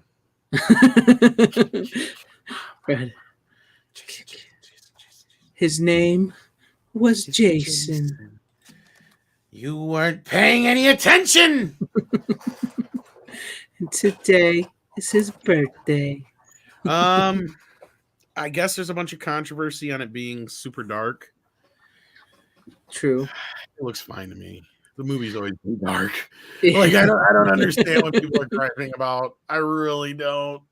Yeah, it's true. And according to Serial at Midnight, he said that by nature 4Ks are darker than Blu-rays to begin with because it's the natural film that was used or something like that. I can't remember what he said, but yeah. Part of why Blu-rays are a little brighter than 4Ks to begin with if they have HDRs, yeah, because you're getting a little bit of picture degradation. Yeah. So that's a little bit of washing out, basically. It washes out some of the colors. It washes out some of the blacks. Washes out some of the high whites just to make it work. And to be honest with you, if you are happy with the Shout Factory box set, if you have that, I compared them back to back. That one was a really good release. Like, it looks really good. It's from the same fucking master. So if you're not that worried about it, to be honest, it's not like this movie was screaming out for a 4K release necessarily. Right. You're fine with it if you already spent that kind of money on the box set. I don't see any reason to upgrade to this unless you find it for dirt cheap. That's what I said. Like, I have that box set, and I know you have the box set, and Runner has it. And I was curious. I was curious about this 4K because I was tempted, but I think I'm good with my box set for a while. And like I said, down the road, if that comes on sale Black Friday or something for a pretty decent price, I may pick it up. I was actually trying to think of a way to equate this. Okay, if we figure VHS quality is 0, right? Like that's base 0. Okay. Let's say, the highest quality at 10 being 4K quality, right? Mm-hmm. The best quality you can pull out of a picture. In this case, the original VHS being 0, the original DVD release of this was somewhere around a 2. Then those remasters that they did the Blu-ray release in tandem with were probably somewhere around a 4 for the DVD and maybe a 6 or 7 for the Blu-ray. And then the Shout Factory releases of these are like a 9. Mm-hmm. This is a 10. Like literally, it's that minimal of a difference. It's like minuscule, just slightly better. Yeah, I mean a little bit better yellows and poppy or reds and stuff like that, and more depth of feel in certain aspects. But really, so much of the movie is so dark already that the Blu-ray gives you most of what you. There was nothing outside of a little bit of the contrast element and a little bit more detail in resolution. And I'm not even talking about enough to really be like blow your socks off, because they're from the same fucking master. We got to remember that. So yeah. And Shout did a great job. These are not that old of Blu-rays, right? Like those Right. Blu-rays are only like less than 2 years old or whatever it is, right? So Mhm. they're a little less than two, not even 2 years old, because they're because I was living here when I got them. So yeah, they're not even that old. So in this case, this is Paramount just double dipping. Which Paramount has a habit of doing. If you want an excuse not to get it, it's less of an excuse to say the movie's too dark, as opposed to the Shout Factory release was good enough. That's really the only way I can respond to that. Sorry, go ahead, Greg. No, I agree with you on that. I mean, it's just like Paramount, as I just said, mentioned Paramount. It has a habit of doing the double dipping thing. But to my knowledge, didn't they do another 8-disc set? Yeah, recently, like a red case that has those new masters on it. Yeah, from my knowledge. So yeah, if you have those, it's the same as the Shout Factory release. Yeah, because they released that not long right after Shout released theirs. They released an 8-disc set and a steelbook, and then now they're releasing. You don't get all the same goodies. That's all. Yeah.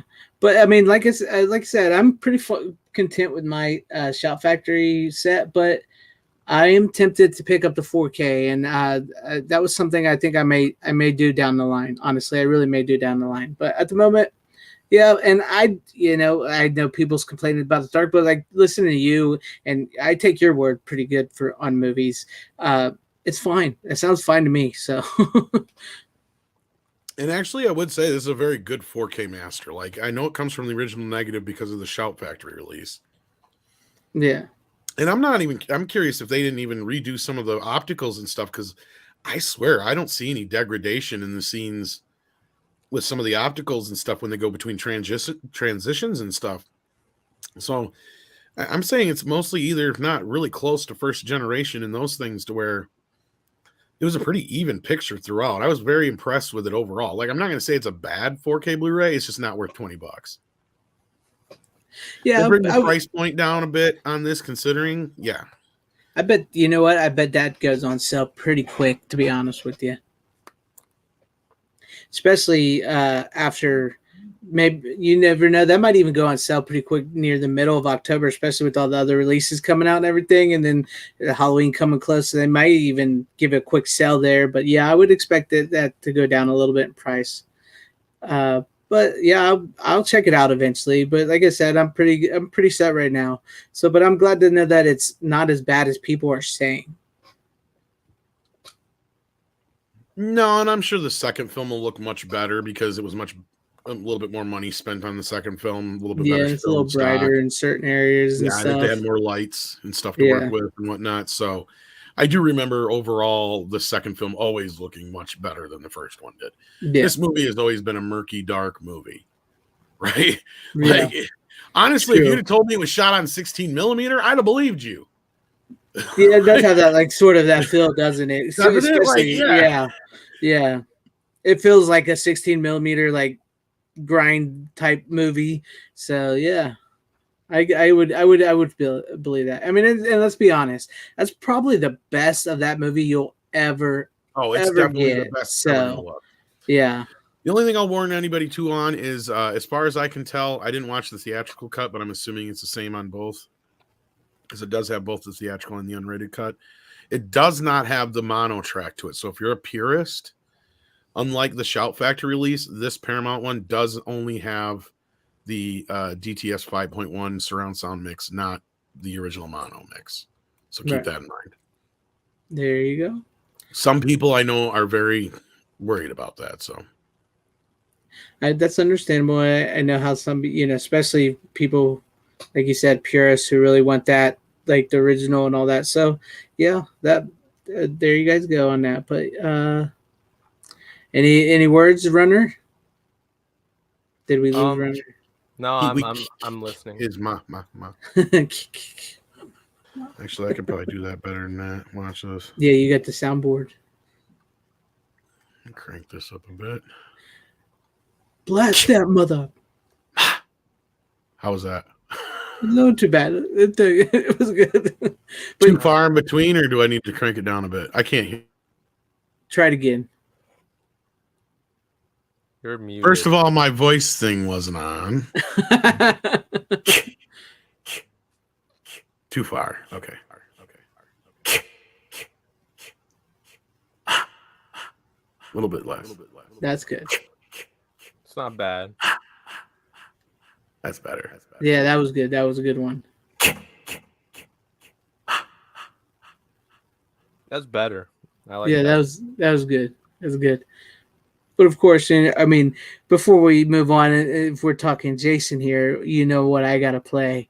Then he's If I still can out find it. there. He's still out there, but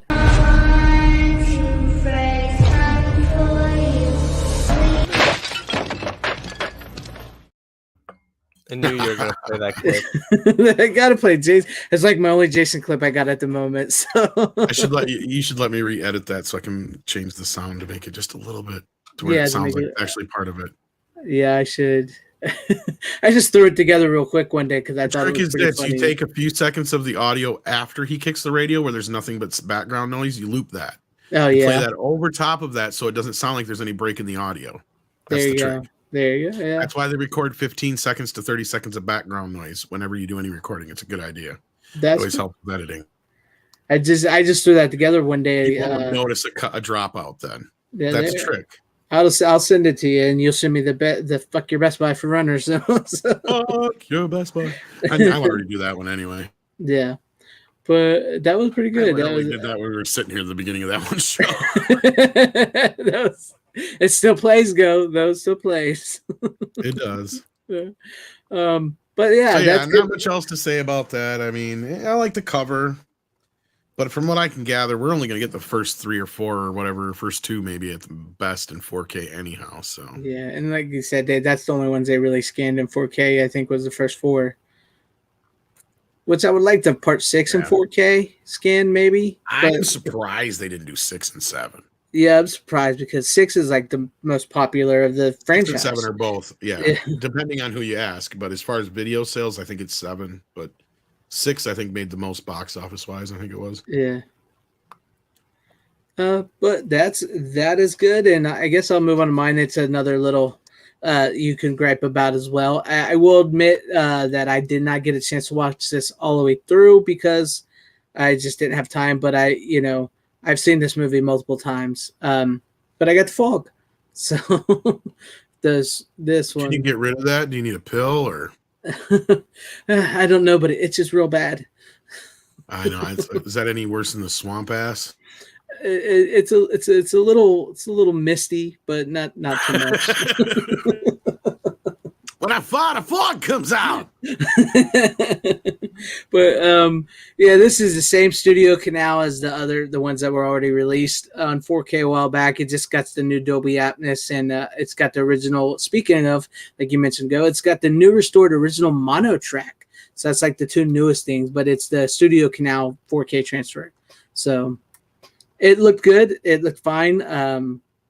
I'm glad to at least have this on 4K, but I know, Tom, you got like 40 copies of it now. So I didn't watch it yet, but yeah, I got like 40. Literally, like,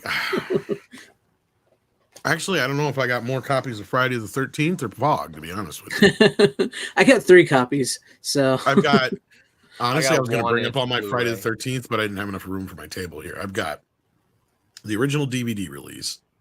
I got a second DVD, the second DVD release that came out with those original Blu-rays. I missed out on the original tin of Blu-rays. So that's like the only one I don't have. And then I got like all the separate ones that came out up until a point, and then I heard about the Shout Factory one very early on because of one of my connections, really early on actually. So I quit buying the other ones because they were all coming out individually from Paramount. And I'm like, well, fuck this. I'm not going to buy them now then. yeah. No sense in it. So yeah, so then I have the Shout Factory disc. So I have 1 through 3 in the original releases on Blu-ray plus. Yeah, so I've got a ton of Friday the 13th movies. And I used to have the VHSs and shit, but I sold those a long time ago. So yeah. I hope you got some good penny for that because those VHSs are going crazy for those outrageous amounts of money. I don't think I got a shit ton, but like I think it was they weren't the original releases. They were a re-release after Paramount. Because they did I can't remember the company. It wasn't like Video Treasures. It was another one because they're actually SP quality, but yeah.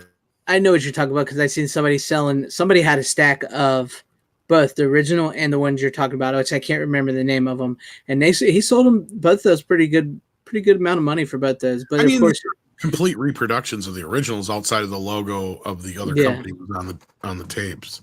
Yeah, but they sold. That was the first time you could get them in a pack, where they had all of them together. The first 9 or first 8.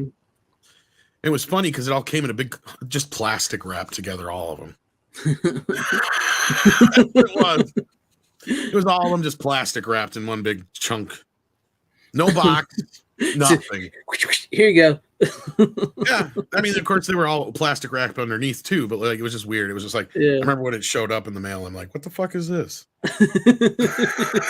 Like, big old block of VHS is in plastic. It was one of the it was one of the first times I'd ever really ordered anything off the internet. I remember that too, because this was right at the end of video. I don't think DVD had come. Yeah, I'm trying to remember if DVD had come out yet. Because I'd started ordering stuff online just as a cusp of things were switching over. Because you had Amazon and stuff was around back then. Like I bought some of the first DVDs I've ever bought were from Amazon. Besides first couple I bought in a store when I first got a computer that could play them.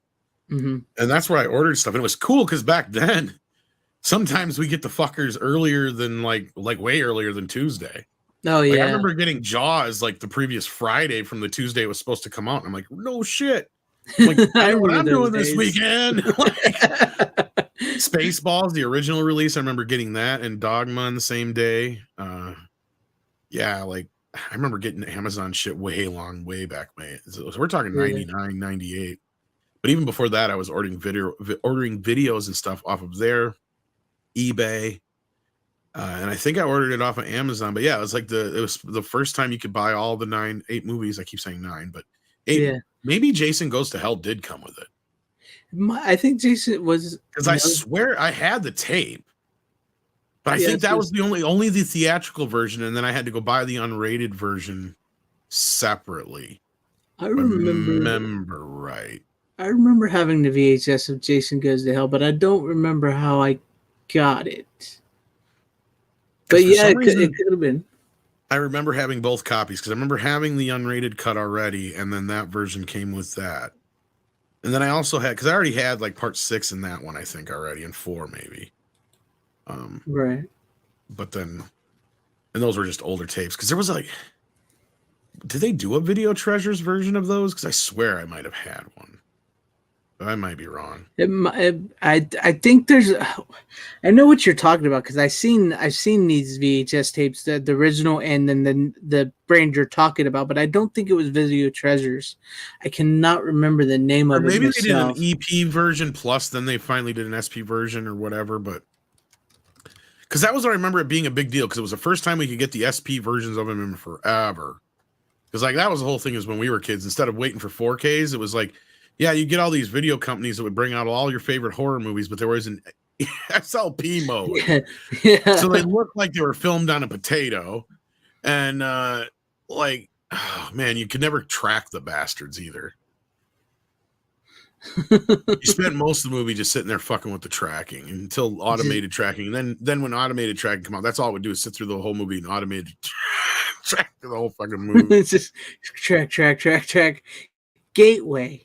Is that what it was called? I had an issue once because Good Times, Gateway, that's it. And because Good Times was another one too. And Good Times decided near the end of VHS, they were going to decide we're going to do the middle speed EP or whatever it was. And I had a VCR at the time. It was one of the newer VCRs. And for some reason, they just decided to quit putting the EP mode in the VCR. I think I've told this story before, but I remember going through hell at Best Buy because they would not let me return the fucking videotape of Halloween 2 Good Times version. I'm like, I can't watch the son of a bitch. Yeah. Like, they put it in one of their tapes. I'm like, it plays here. It's like, yeah, because you guys got a player that has all 3 speeds. Mine don't no more. The one I have does not play this. It goes rah-roo, rah-roo, rah-roo, rah-roo, rah-roo, because it's, you know, trying to catch the speed and it can't. Exactly. They would not let me return it. That sucks. Well, I have to return some videotapes. That's right. Fucking A. But anyway, no, this is only worth it, I think, if you can find it on sale. So I can't really recommend it wholly. But as far as the movie goes, it's the best it's ever looked. Yep. And we'll have to check that. But yes, The Fog. If you guys want The Fog from Shout, it's just as good as the Studio Canal one. Oh yeah, we're talking about fucking Shout now. I know we started talking about Jason again. God damn, I forgot. But like you said, I have like 3 copies of The Fog. I've seen it multiple times. I actually just kind of scanned through this. It looks great, sounds great.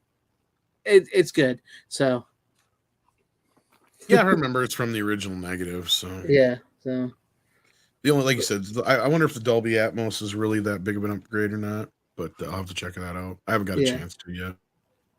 I'm sure it'll sound really good. It sounded good. I dug it. So.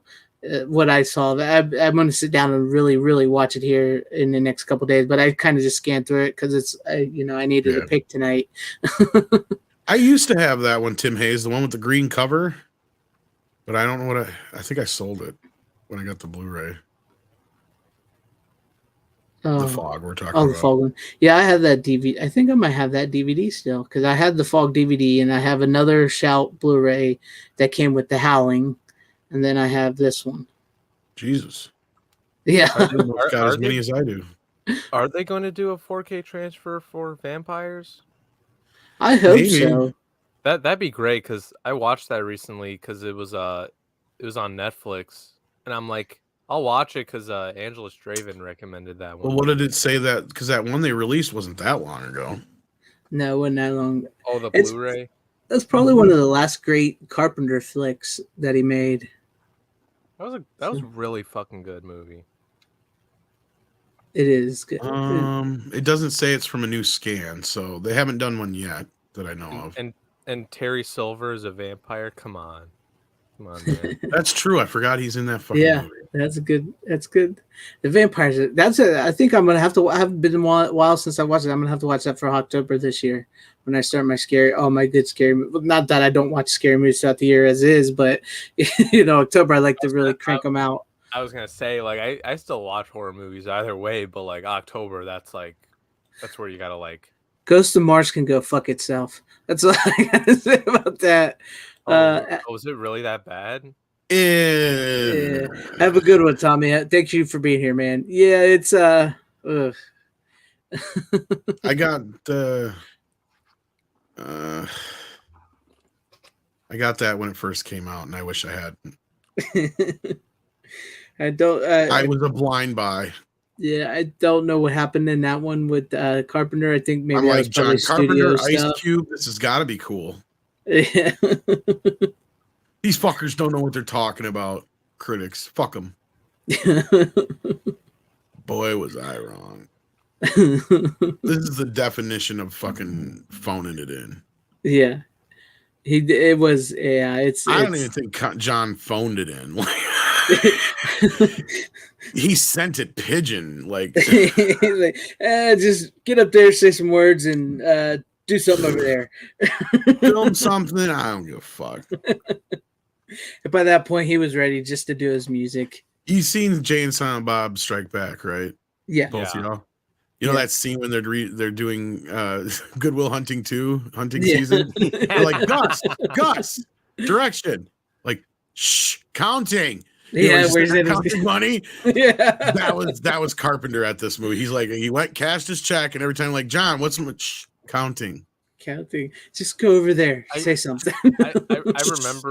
I remember when they were doing the Good Will Hunting 2 hunting season thing. I'm like, damn it! I really wish that movie was real.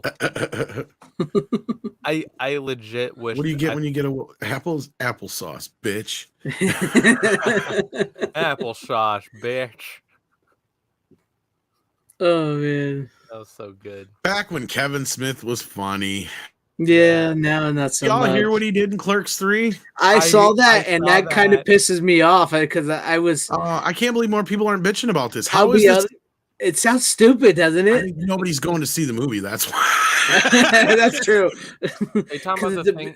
Are you talking about the thing about Rosario Dawson's Yeah. character? Yeah. That Yeah. pissed me off. Yeah.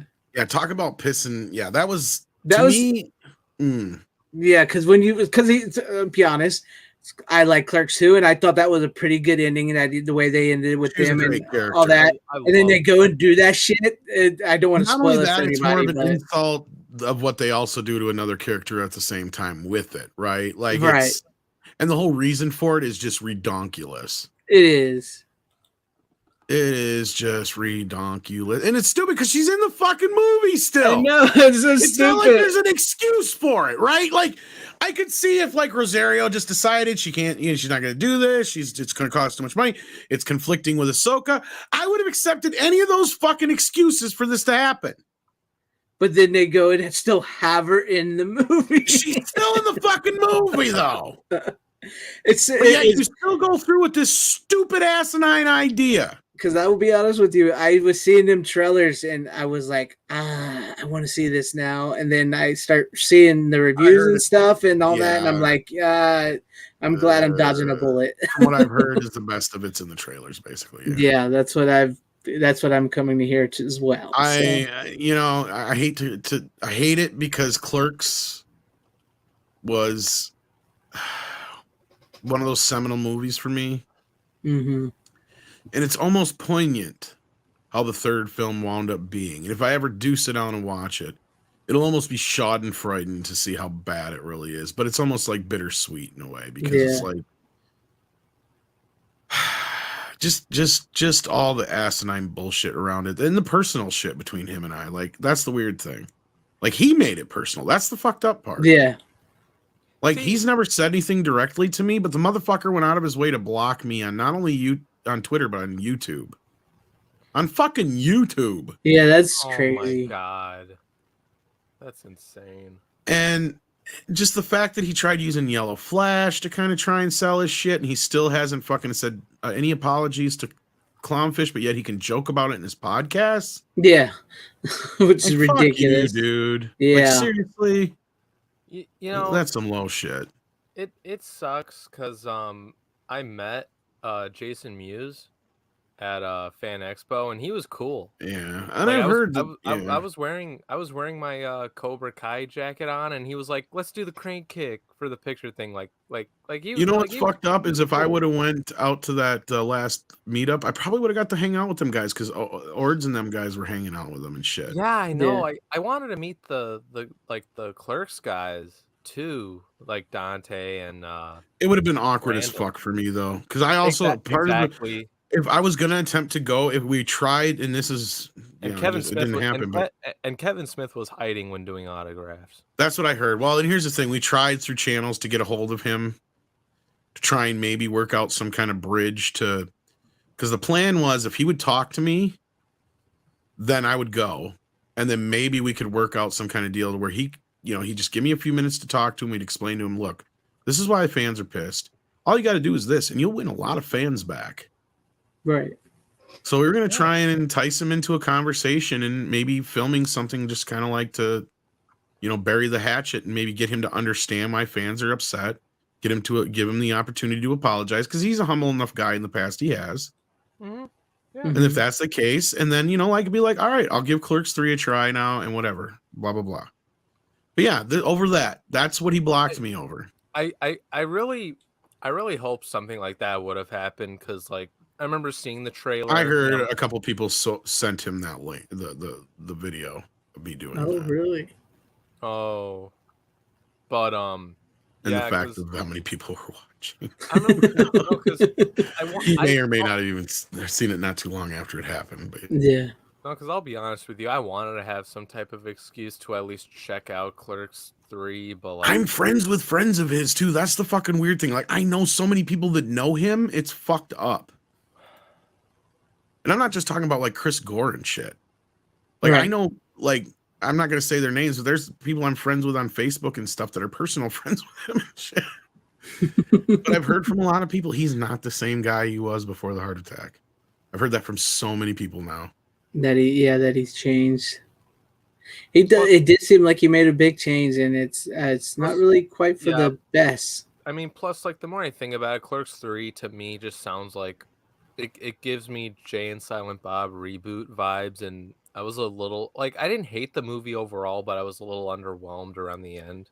Looking back in perspective, I think I definitely gave it a much better review than I probably should have. I was a lot nicer to it than I should have been. But that's my problem with Kevin, and that's what hurts so much. Yeah, I feel you. It's true. I always give him a little extra leeway. I always give him a little extra excuse. You know. Yeah. But whose turn is it? Whose turn is it? It was your last. We were talking about the fog. Anything about the fog? This was interesting other than... no, yeah, it's got some great new special features. I think. Did it say no? No, but the same old special features. But yeah, it's good. So we're going to talk about every movie but the movies we bring on the show tonight, guys. That's what you get on the physical media show. I will bring on. We have literally done that to every movie tonight except for Platoon, and we'll talk about Kevin Smith. We still wound up talking about a bunch of other Vietnam movies. Yeah, you know, hey, but movies breed conversation, right? So, real quick before we get to the next pick, which is me. You know, when it comes to like Kevin Smith with like Clerks 3, and you know, you kind of have, you know, you have the new Scream movie, for example. Like, there's this trend of like anything from Miramax that's like getting a legacy sequel, quote unquote. It's like cursed at this point. It's the Weinstein curse. I was gonna say, yeah, like anything that comes from them nowadays, like that started with them to now is like it's like, don't do it. Like, it's gonna be shit. Yeah. Good night, Barth. Have a good one. Thank you for being here. We're going overtime here. So what do you got, Runner? Yeah. What do you got, Runner? So what do you got? So I saw this sitting at my Best Buy for a while. Fuck your Best Buy. Fuck your Best Buy. I go there literally every week. I'm sorry. I know it kills you, but it was just sitting there. It was just up the ass.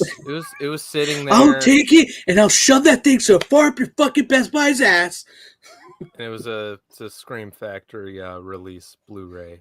And Roto-Rooter to the back of your fucking teeth. And it's based off a Stephen King novel, Firestarter. I'm a Firestarter. You actually got that one and not the fucking remake. I'm surprised. I know. I'm surprised on that. Yeah. I knew it wasn't the remake, because the remake hadn't gotten a, like, I don't think it got a video release when this. Yeah, it did. Well, recently it did this week. Yeah, last week. I don't recently, but I got this a while ago. Oh, okay, gotcha. What's funny though is how much that looks exactly like the remake. It does. I haven't seen the remake. No, I mean the cover of it. It's almost like they're trying to fucking trick people. No, I know. Matter of fact, I do think they sell it with that movie too. They have the special Blu-ray together where they got both of them. Yeah. Because which one is that one? That must just be the regular one. Okay, yeah, because I have the not Criterion, but the Shout Factory. Well, no, because because you know how Scream Factory has like the different cover. Yeah. In the other side. Yeah. You flipped it? Okay, gotcha. They put on the original artwork. It looks completely different. Cool. Yeah. The other side. But yeah, cool. like the reboot does look almost exactly like this. Yeah, I'm gonna bring it up here just in case so people want to see it. But the only difference about the new poster is it looks less like Drew Barrymore. Yeah, well, there's that too. But yeah, like if you're just glancing at it, like, yeah, here, let me show you guys. You do it real quick, like the quick head turn. Oh, that's the original with Drew Barrymore. Yeah. Okay. So we got the original, of course. Of course, that's one Runner got. The remake. Yes. They're both the same picture. See, there's more hair. They're the same picture, but there's more hair on on the new one's face. It's like, can I copy your homework? Yeah, just make sure you don't. And the thing is, though, they purposely designed that because they knew that movie stunk, so they want people when they're in the store to see that and go, "Hey, I remember Drew Barrymore in the Firestarter. This must be it. I'm gonna buy it." That's hilarious. Well, it's just like you're not even trying. We'll look closely to the bottom. It says from Blumhouse. So there you go. Yeah, but that's for anybody. But who's look how give small a shit. they put that print. It's just the fact that it's like, dude, seriously, you're not even fucking trying, right? Like, yeah, he knew it was a stinker, and he's like, you know what, we need to sell. Just put that picture like that. It looks like people will be. It's just because it was this iconic, right? This shot of her is iconic as fuck, right? Like, yeah. Because I'll agree with you, Runner. Like, I haven't opened it yet, but once I do, I'll flip out that other fucking cover for this one. Yeah. Even though it's not drawn artwork, this is just synonymous with the video, the original video. Like, that's all I remember. So but because I'm not we were just talking about this earlier, not to venture off again, but about the stupid artwork they got for Earth Girls Are Easy. My God, I know that was. I feel sorry for the artist, but what the fuck, dude? Which I couldn't believe because it's usually the Vest Run does have usually better artwork to that, and I would have preferred the original VHS cover, like you said, or poster art. At this point, fuck it. But yeah, but that must be some kind of rights with Gina Davis or something because they did not make her look like Gina Davis. But anyway, Runner, did you like Firestarter? Yeah, it was decent. Now, did you get the Stranger Things vibes because you could tell that like they based a lot of that 11 on her? Yeah, I kind of did. You're not wrong. Yeah. Okay. Well, what did you think about the movie in general? No, I said it was decent. I already answered that question. Well, we've been talking about everything but the movie, so I'll try to get you to talk a little bit about the movie a little bit, so people. No, I know. I mean, I don't know. I mean, I enjoyed it. Like, it's decent. It's not like the greatest thing ever, but there's not really a whole lot to talk about, at least for me. Like, it's about a girl who has parents that have their own superpowers, and they had a girl who can set fires and all that. That's really about it. I mean, George C. Scott was fucking great in the movie. Yeah, George C. Scott's good.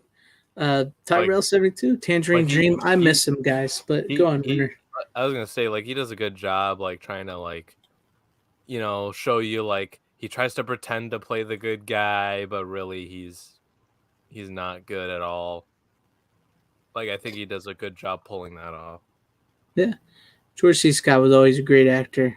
Oh yeah, he was good. He was good. All right. Well, I guess we'll just move on to Tom. Tom, what do you got for your final pick of the night?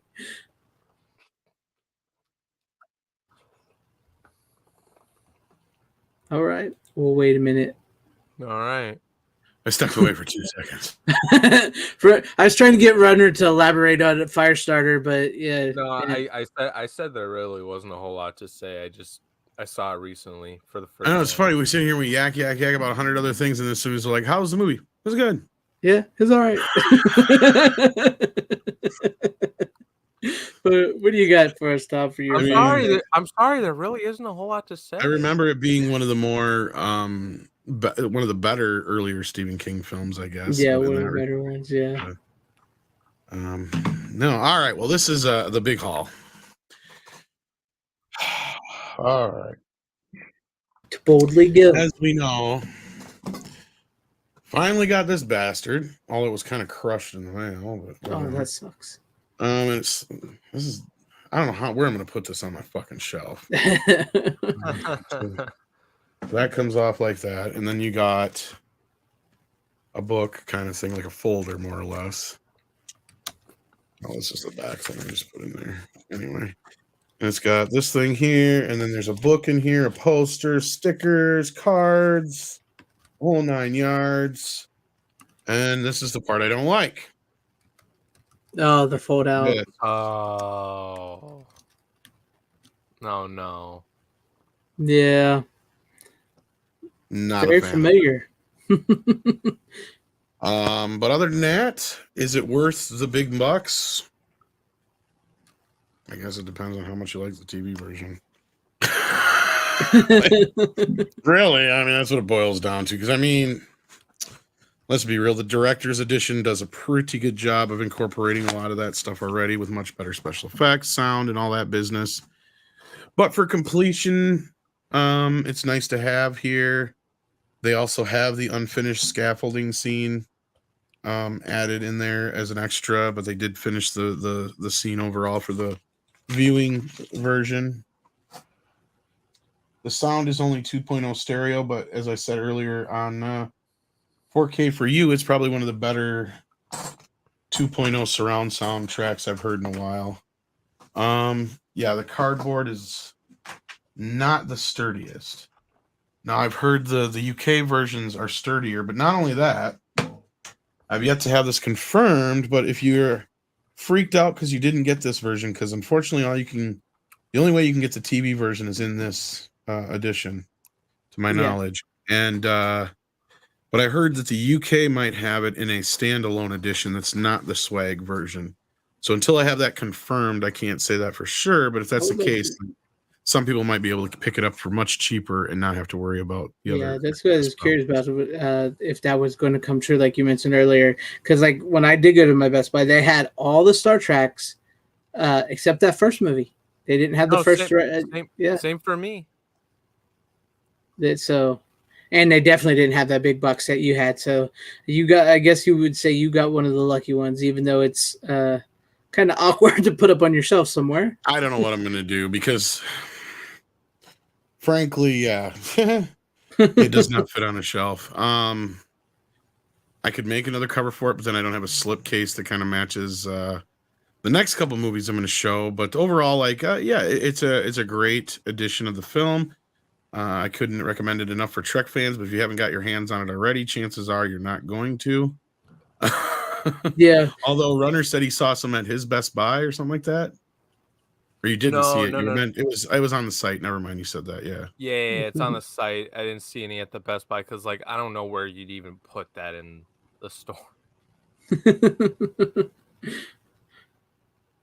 Yeah, I've heard some people having a hard time getting their hands on it, though, either way. So, yeah, I mean, I can recommend it, but I can't at the same time. Like, really, if you've got the regular box set that came out here recently, like I do with 1 through 4, you've got the theatrical cut there. If you buy the director's edition, I think it comes with a theatrical cut, but I'm not sure. Yeah, and outside of the couple extra scenes that you get in the TV version, the definitive version is pretty much the definitive version. Do I see myself watching the TV version again anytime soon? Probably not. Like, there's really not all that much more extra in it that I can really recommend as saying, like, there's only like a couple things that are really like that different anyway. So yeah, I mean, it's like an extra 20 minutes longer than the theatrical cut, but it's only like, I think 10 minutes difference from the director's edition, if that. So I mean, a lot of that stuff was incorporated in the director's final version. So yeah, there's a few things I wish they would have left in, but regardless, yeah, CB Spock. I've heard that a lot of people are having issues with this. In fact, Valiant Renegade earlier was saying his still hadn't got to him. Yes, which is crazy. Which I wish I had the money the day I was at my Best Buy, because they had 2 copies of that where it's Blu-ray and 4K all together. It's $107. I wish I would have had the money that day. I would have bought it because I know it's going to be notoriously hard to get from here on out. Yeah, I don't know if I saw it at mine or not. I don't remember. But I love the Star Trek. How's the picture quality look altogether? Good. This one comes from the negative all the way around. So each version that's on here looks pretty good. I can't complain at all. And then also what came out on the same day is the 2 last cast Star Trek films, Star Trek V and Jesus Christ. I do love those slip covers. I know, it's pissing me off. I'm half tempted now to go buy 2, 3, and 4 in these versions, even though I already own them, Yeah. just so I have these nice uniforms. But then They're- that puts they me in were- a position for the first film, though, They unfortunately. remind me of the old VHS where you put them all together and made to ship. That's what they Well, even though remind they me don't of. have that, but it's just Yeah. yeah, it's kind of hard to capture here. But it's a nice gloss. And this is a nice gold out barrier around it, like it's kind of shiny in the light. Oh man, those are So, beautiful covers. yeah, I mean, so in that respect, I'm kind of wishing I'd just waited in a way. If maybe I can work some way of doing something for the first movie, I might. But as far as Star Trek V goes, this is one I have not watched in a while. In fact, this is one of the ones I've watched the least. And I've given this movie a bad rep over the years. I had a lot of fun watching this movie. Really? I've always enjoyed it personally. Yeah, it feels the most like a Star Trek episode of the first, outside of the first movie, I mean. It really has those elements to it. It's probably the shortest outside of Star Trek 3, I think. So it's really fast paced. The visuals are give and take, push and pull. I guess they had some issues with the special effects company at the time. And they had to redo a bunch of them. And the stock that the film was shot on, actually, I'd say the motion picture looks better. Sadly. But no, overall, I was surprised how much I enjoyed this movie, and considering I haven't watched it in a while. So, and then the sixth one has both versions, the director's cut and the original. And I enjoyed this one just as much as always. It looks a little bit better quality-wise than the last one because it's a couple years newer, but again, it does wear its age as well. So, but yeah, I can recommend them. Basically, they carry all the special features over, and they do have a Blu-ray as well as the 4K as well. That's cool. Have a good one in the back. Glad you stopped by. I hope you enjoy the replay. But that is really good because I was always curious how those would look, and especially part 5, because I know a lot of people give part 5 crap, but I always kind of liked that. I always had fun with it. I always, I enjoyed the row your boat stuff and the Spock flying with the boots on, and then the Spock's brother is a little and I after Mikey Spock, it's a lot more forgivable. Exactly. I mean, I could definitely buy Savick. That was his name, right? I can't remember his name, but I could definitely buy him. Savick. I could definitely buy him as Spock's brother more than I could buy Mikey Spock as Spock's sister and all that crap.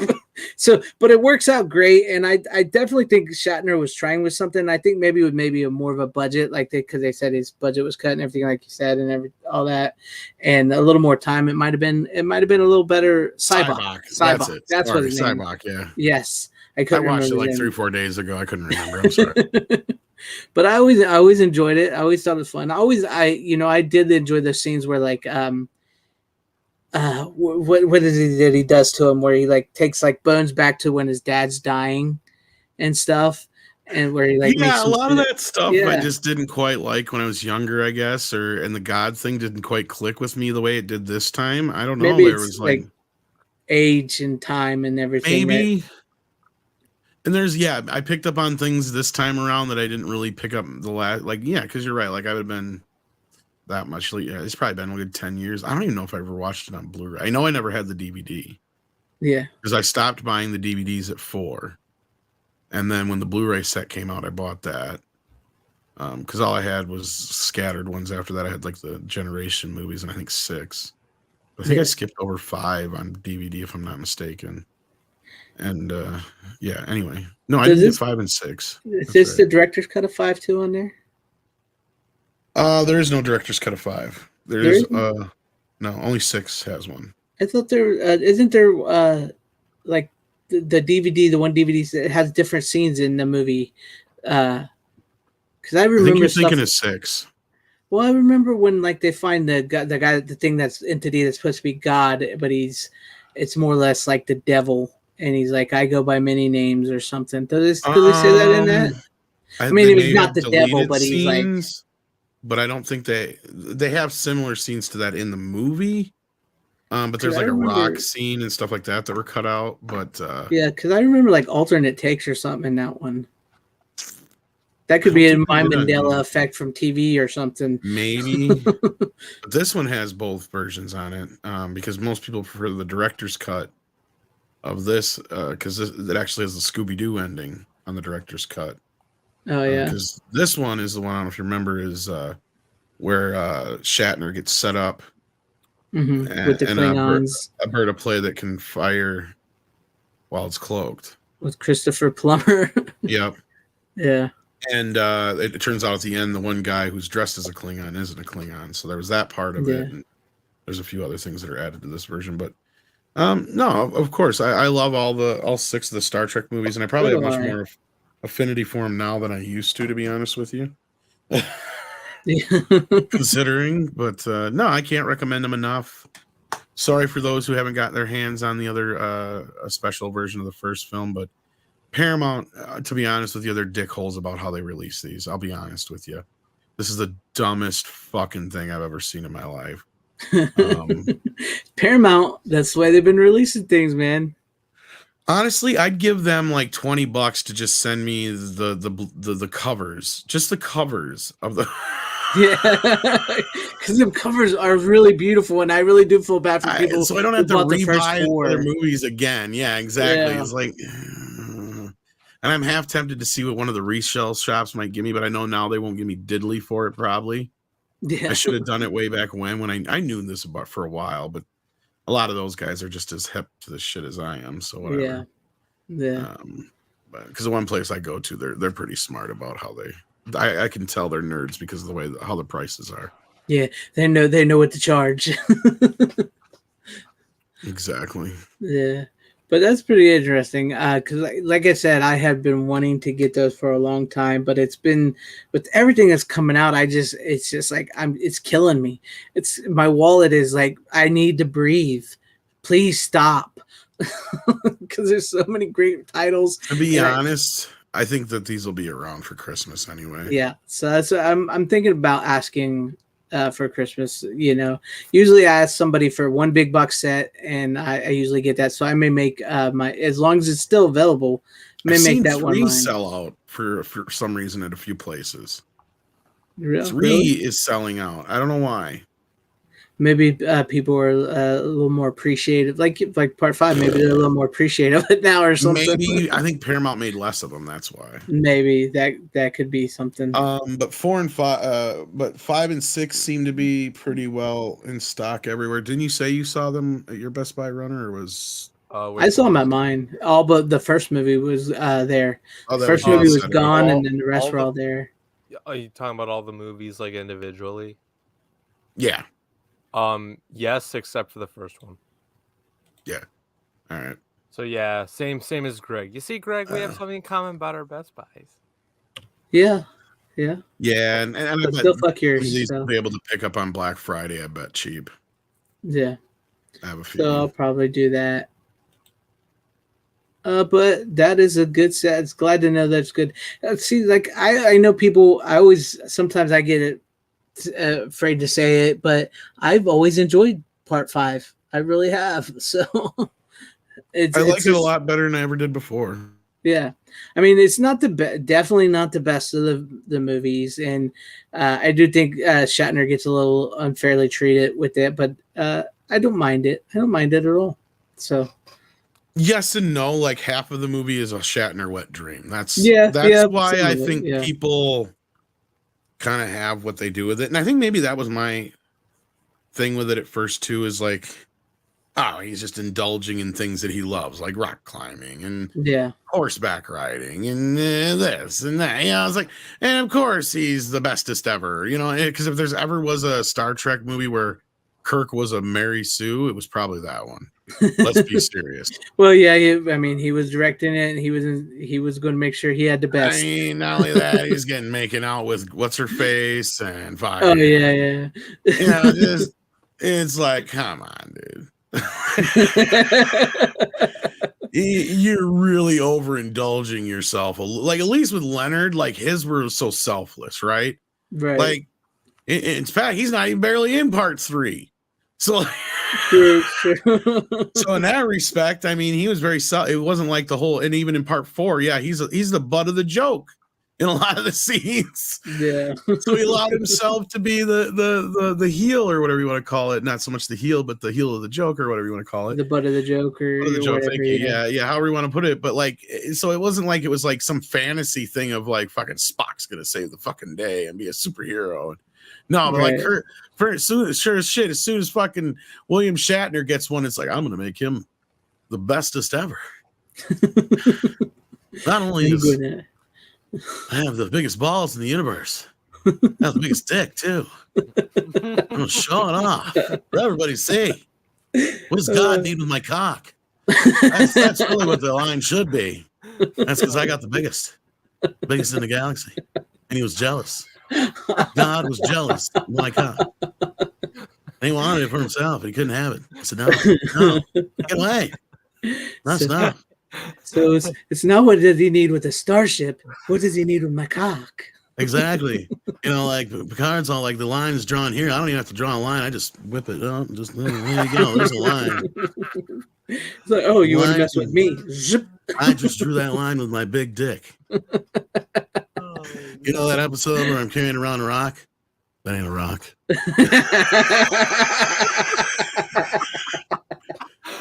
I remember that episode too. The sensors made it look like a rock. Have you seen that? It looks like it does look like he's carrying a dick in that. It's episode. my dick. It's totally my dick. I flopped it up over my pants and I'm like, look, this is bigger than any of the shit you got on the set. Holy shit. Oh, that's great. You want to put the scare of God into him? You bring out Shatner's cock because guess what? That was the cock that God wanted. It's like, mine's not big enough. I need Captain fucking Kirk's. And they said, you can't say cock. I'm like, why not? Like, replace it with Starship. Fine. This is an extension of my cock anyway. No man will ever be as big as me. It's going where no man has ever gone before.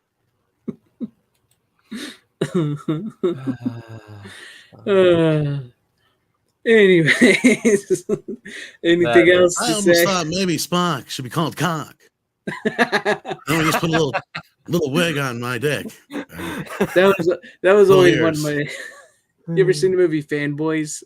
He's like a co-pilot. That'd be neat. Fuck Chewbacca. We got Chewbacca.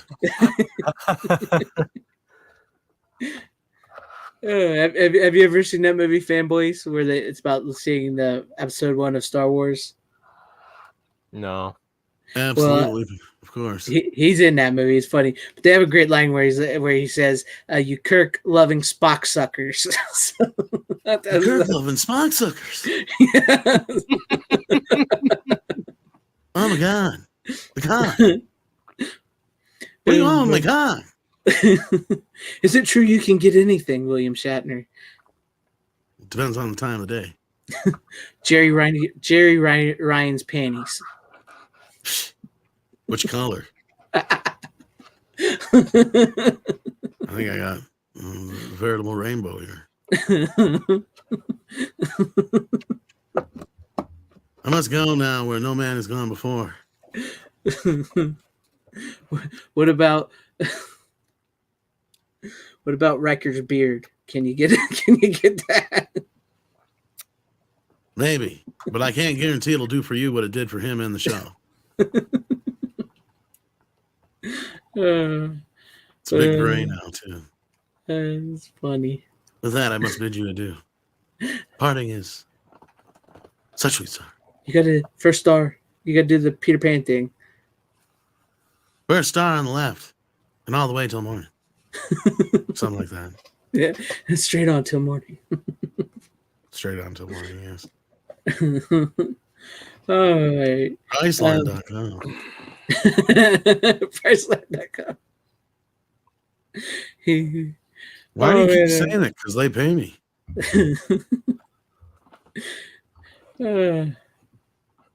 I gotta get ready to do my pick. Do you need another reason? I mean, do you see the zeros? I got stock in that son of a bitch. I would love to meet him one day. You got lucky. I met him for 5 bastard. seconds. He was very dismissive. Oh, was Just he? kind of like, I'm here, I'm doing this thing, and move along. I'm sure he'd be much more receptive in a different setting. Yeah. Like and like I've talked to enough people like Robert Meyer Burnett will tell you exactly how to talk to Shatner. Oh yeah. So if I ever get him if I were ever get lucky enough to get him in a situation, you just sit him down or you get next to him or whatever, and you just bring up either horses or, something like that, something that isn't Star Trek related in some way, and generally he'll react, or like his other works that are not Star Trek related in some way. Right. And but yeah, he's very much into his charities and horses and all that kind of stuff. So you can get him going on any of that, and he'll talk your ear off for hours. Robert said so. Yeah, that's awesome. Well, that's good to know if you ever get with him. And I can understand. I was gonna say I can understand where he's coming from, because probably a ton of fans are like, they always talk about Star Trek. Yeah, Star Trek. It's like I want to talk about something different. I understand. Well, and I said to him, "Thank you for unblocking Doomcock," but I don't think he heard me because there was a bunch of music blaring in the background. He blocked Doomcock? He unblocked him. Yeah, he had blocked him, and then Echo Base and that I'd let him know that he had blocked him, so we did this show together, and I was on there at the time, and we had gotten him unblocked because they had come up. They get all the credit for this. They had come up with a way of making it happen, and they talked to somebody inside his camp, and if they could make a certain amount for his charity to prove that he was a real dude and the fans were real, then he'd unblock him, and he did. So yeah. Oh, nice. I remember that. I think it was like $1,000 or something like that, or maybe it was only 500, and we ended up doing 1,000. I can't remember what it was, but like, yeah, it was cool. We got it done. That's cool. Yeah. All right. Well, I guess any final words on Star Trek before I move on to my final pick? Not much. I mean, just pissy as how Paramount did them. Like, I wish they would have done them better. Yeah. Because now I'm stuck with another weird set of them on my shelf. So, like, they've had no uniformity in so long. Like, they kind of had some uniformity with the silver 2-disc sets. But then the first one was a yellow side. So, like, it didn't quite match with the rest.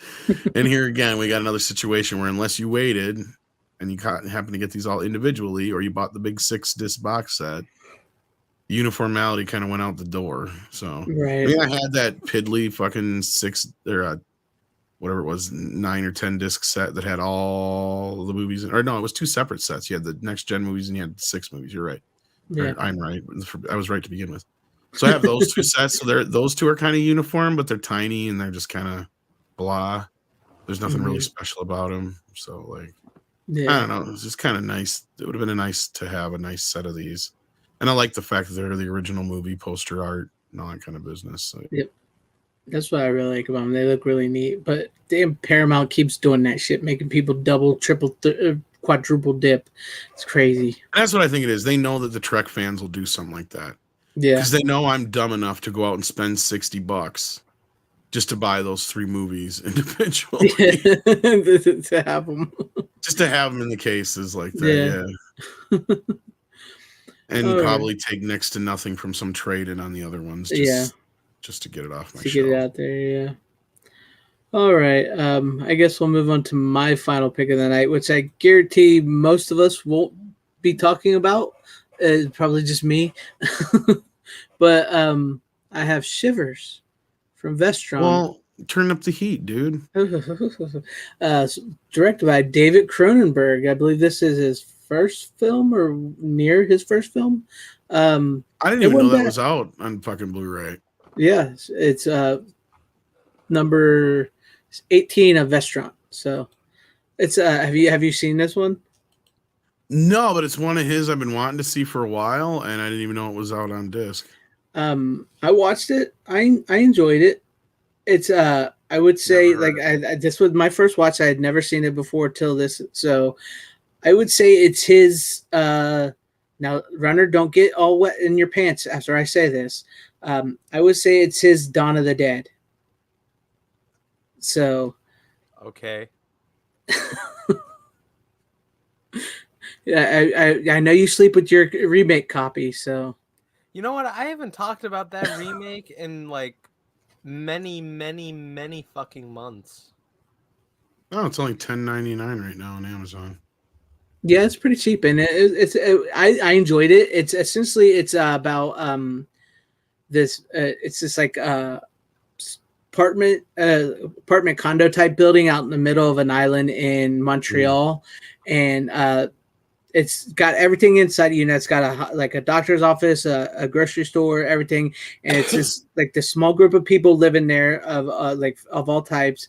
And there's this doctor who created like this parasite that was supposed to be created to it was to go in you and help you it's safe, like when your kidneys wasn't working, it would sort of take the place of like your kidney and just take a little bit of your blood, and as like a parasitic relationship, but somehow it's something more. And so like it starts spreading through this apartment complex building to all these people, and it makes them sex zombies. So it's just like they all want to just like bang and rip people apart and everything. And so I felt it was very much like a Dawn of the Dead, like George Romero type movie. And it was pretty good. It was very 70s, and it does get a little, I will say, near the end, once everybody in the apartment building is pretty much possessed, like sex zombie type. It gets a little, what's the word I want to say? It does say controversial. It does get a little controversial and a little, because like there's younger people in this movie, if you know what I'm saying. Because I don't want to know what I can say here on YouTube without them say, "Oh, you can't say that."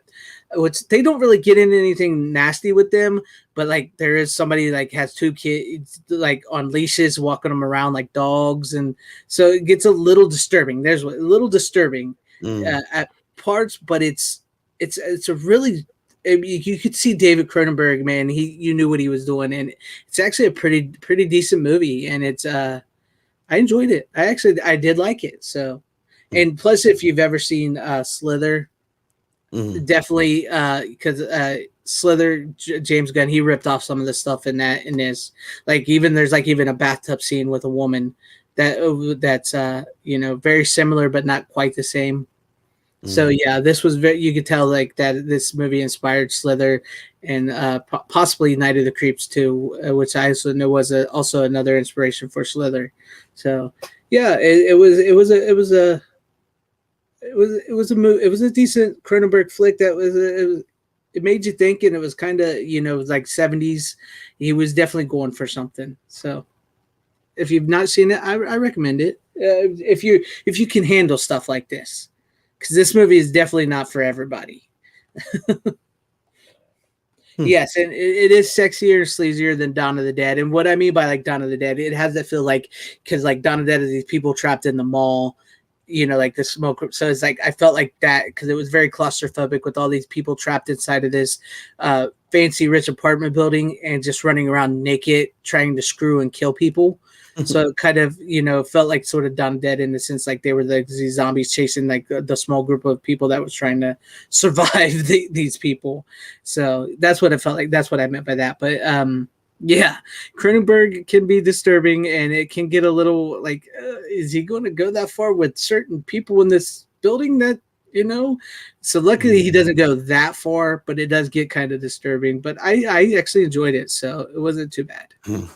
Yeah. Interesting. Yeah.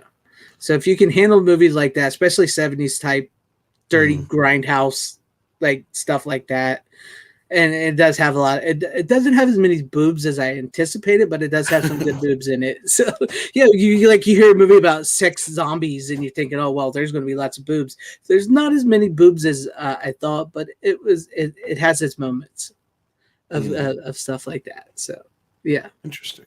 Yeah, and it's got a lot of good special features on here. It's got interviews with David Cronenberg, the nurse that's in the movie, an interview with the makeup effects creator, an interview with Greg Dunham. I'm not sure who that is, but it's got that. It's got archival 1998 Cronenberg interview, and trailers, TV spots, radio spots. So it's pretty loaded for as cheap as it was, and it's a really good scan. So. Yeah. If you want to get in it, I'd say get it. It's a nice little piece of Cronenberg to have. Yeah. Yes, she does. Tim Hayes. Lynn Lowry does take it all off in the movie. Yep. So it's a good one. But it does, like I said, it does get a bit disturbing near the end once everybody is other than the group of people you're trying to root for. Once everybody's taken over. But there you go. That was my final pick of the night. Yay! Yay! And like I said, I knew Runner had never seen that, and I wasn't sure if you had seen it or not. Never heard of it. It's a good one, and like Cronenberg, I watched a little bit of it. He said he did take it to Roger Corman in LA and stuff because they told him they would make it in a heartbeat, but he never wanted to leave Canada. He wanted to make his movie in Canada and be a director there. He never wanted to go to LA. So when he flew back from LA, the people that he was going to partner with decided to partner with him, and thus he made the movie. So there you go. Any final words as we close it down, people? Kumquat. I have one last pick. Oh, you have another pick? I thought we was all doing 3. Oh, I said I had 4. Yeah, we all said we was doing 3. Oh my god, I didn't know that. I thought. Let him do his 4th one. I'll let you do your 4th one before we close it out. Okay, good, because I have a gripe all night long. Well, no, because I have a fucking problem with this one. I'm saving best for last. Oh. And this is a Criterion release. I'm not sure if this is a problem for anyone else. I don't even know if Tom or Greg probably does not have this movie right now. And I own 5 copies, man. Nah, I don't. I think I bet you have 0. But Tom, I don't know if he has this. I don't even know if you guys have seen this movie, but it's one of their newer releases on 4K. The pictures look really fucking good on 4K, and it's a good movie. But I'll just show it. It's a Brian De Palma film, Blowout. I haven't watched it yet. Blowout? I got it though. I've seen Blowout before, but so no, what's your I don't complaint? My complaint is there are a few parts to this movie where it has frozen or glitched, and like to the point where it's unwatchable on 4K. Really? Weird. Did you wipe it off and everything? Well, I don't know what's the problem. I don't know if it's the disc or because anytime I put like another 4K thing in there, and it was just fine, like a different Well, here's the thing with 4K is like you can have just a little speck of dust on a 4K disc, and that's going to cause a whole lot of problems compared to a Blu-ray or DVD, because the beam that has to read a 4K disc is so much smaller. So the smallest piece of anything is going to fuck it up, and some of them are triple layers. So if that's 3 times, it's got to go through that problem. I had the same problem with Platoon. I had to take it out and wipe it off twice to get it to quit skipping over this one bit in this one scene. So if I were you, I'd wipe it off, check it out again. If it has that problem again, exchange it for a new one, dude. Because you got a problem. And then if you have the same problem again, or if I have the problem, I'll let you know. But I've not heard of anybody else having this issue at all. My guess is maybe there's like a hair or something on the disc, maybe, or just if I were you, take a very soft cloth and wipe it off and try it again and see if that helps. Yeah. Okay. Yeah, because that was weird because like it happened for one day, so then I waited the next day, and then I tried it today, and it still fucks up. Can I address something else though when you're talking about that movie though? Yeah. Criterion, you need to hire somebody like us to fucking work on your covers for you. This shit's getting ridiculous. Yeah, I know that wasn't a very good cover. That is one of the ugliest motherfucking covers I've ever seen in my life. It does not draw the eye in at all. It's too cluttered, and you can't really make it out. Plus, well, okay, so I got at least with Shaft, they use the original poster art. Sorry. Yeah. No, I was gonna say this was also from Best Buy. It's the only Criterion 4K from my Best Buy, and it came with this sticker. It's a really hard glare, but 4K Ultra HD, and you can see it's Brian De Palma's signature. From what I know, that's the only way you can tell the difference between the two. Yeah, I know. If it's a regular Blu-ray or 4K, yeah. They put the sticker on there now. Same problem Arrow does that shit too. It's like, you dumb fucks. Yeah. Yeah. Let's not advertise which one's which and make them completely identical. We'll just put a sticker on there, and a shiny sticker that some people can't read. So Yeah. Well, I heard they were having issues with some of them because some of them didn't have the stickers on them too. So that didn't help. I agree with Tyrell. Some Criterion artists hit or miss. Their art needs some work. They're not just their art, but their cover design in general. Because, like, how many times have they been the bane of my existence when it comes to the case? Because if it's not just a plain Jane case like you got there, Runner, they come up with some weird fucking bullshit like Citizen Kane. It's like, I do not need to do a fucking puzzle every time I want to take a goddamn movie out. Like, that is bullshit. yeah, that Citizen Kane one was absolutely ridiculous. Dude, when you showed that, one on one of these streams, like, holy shit. And they're inconsistent with covers, like their slip covers too. They'll do a slip cover every once in a great fucking while, and then they won't do one for long. Yeah. Like my Night of the Living Dead and my Videodrome have really nice slip covers, and then like the Blob doesn't have one at all. So it's not, it depends. Pink Flamingos has a great slip cover. It's just like a paper bag. It feels like a paper bag.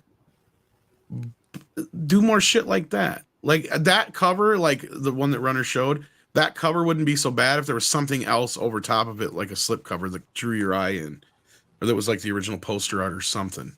But I don't know if you knew this, Runner, but that's one of Tarantino's favorite movies. Oh, Blowout? Yeah. I could see that. I honestly can. He shows his 35 millimeter print of it all the time in the New Beverly. I mean, I could. Tom? I wouldn't be surprised if he's buried in the special features somewhere. I don't even know. I didn't get a chance to look at it, yeah, so I didn't get a chance to look at the special features either, but it's one that kept getting pushed to the bottom of my pile. Yeah. But I can honestly, knowing the plot and all that, I can see that. I could see. Yeah, I know it's a rough watch.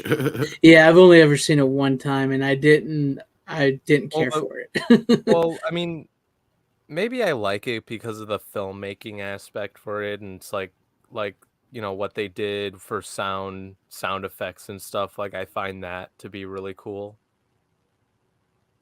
Yeah. But because like the problem is because I had all those glitches and shit, like I had to like switch it to the Blu-ray to watch the whole thing, and that worked just fine. You like Tom said, you probably need to wipe it off. Get you a really soft, like microfiber type cloth, and wipe it off. Like you'd use to wipe your screen off with, or your glasses if you have glasses. Yeah. Okay. Yeah. I have one of those. They won't really scratch per se. They have the same coating on them as Blu-ray. But again, like you get a piece of dust, a hair, a smudge, a fingerprint. That's why I fucking hate when I have to pull them out of the case like that. In fact, now that I remember it, I had to do the same thing with Star Trek. I had to wipe that off too, because I had to pull that out by my fingertips.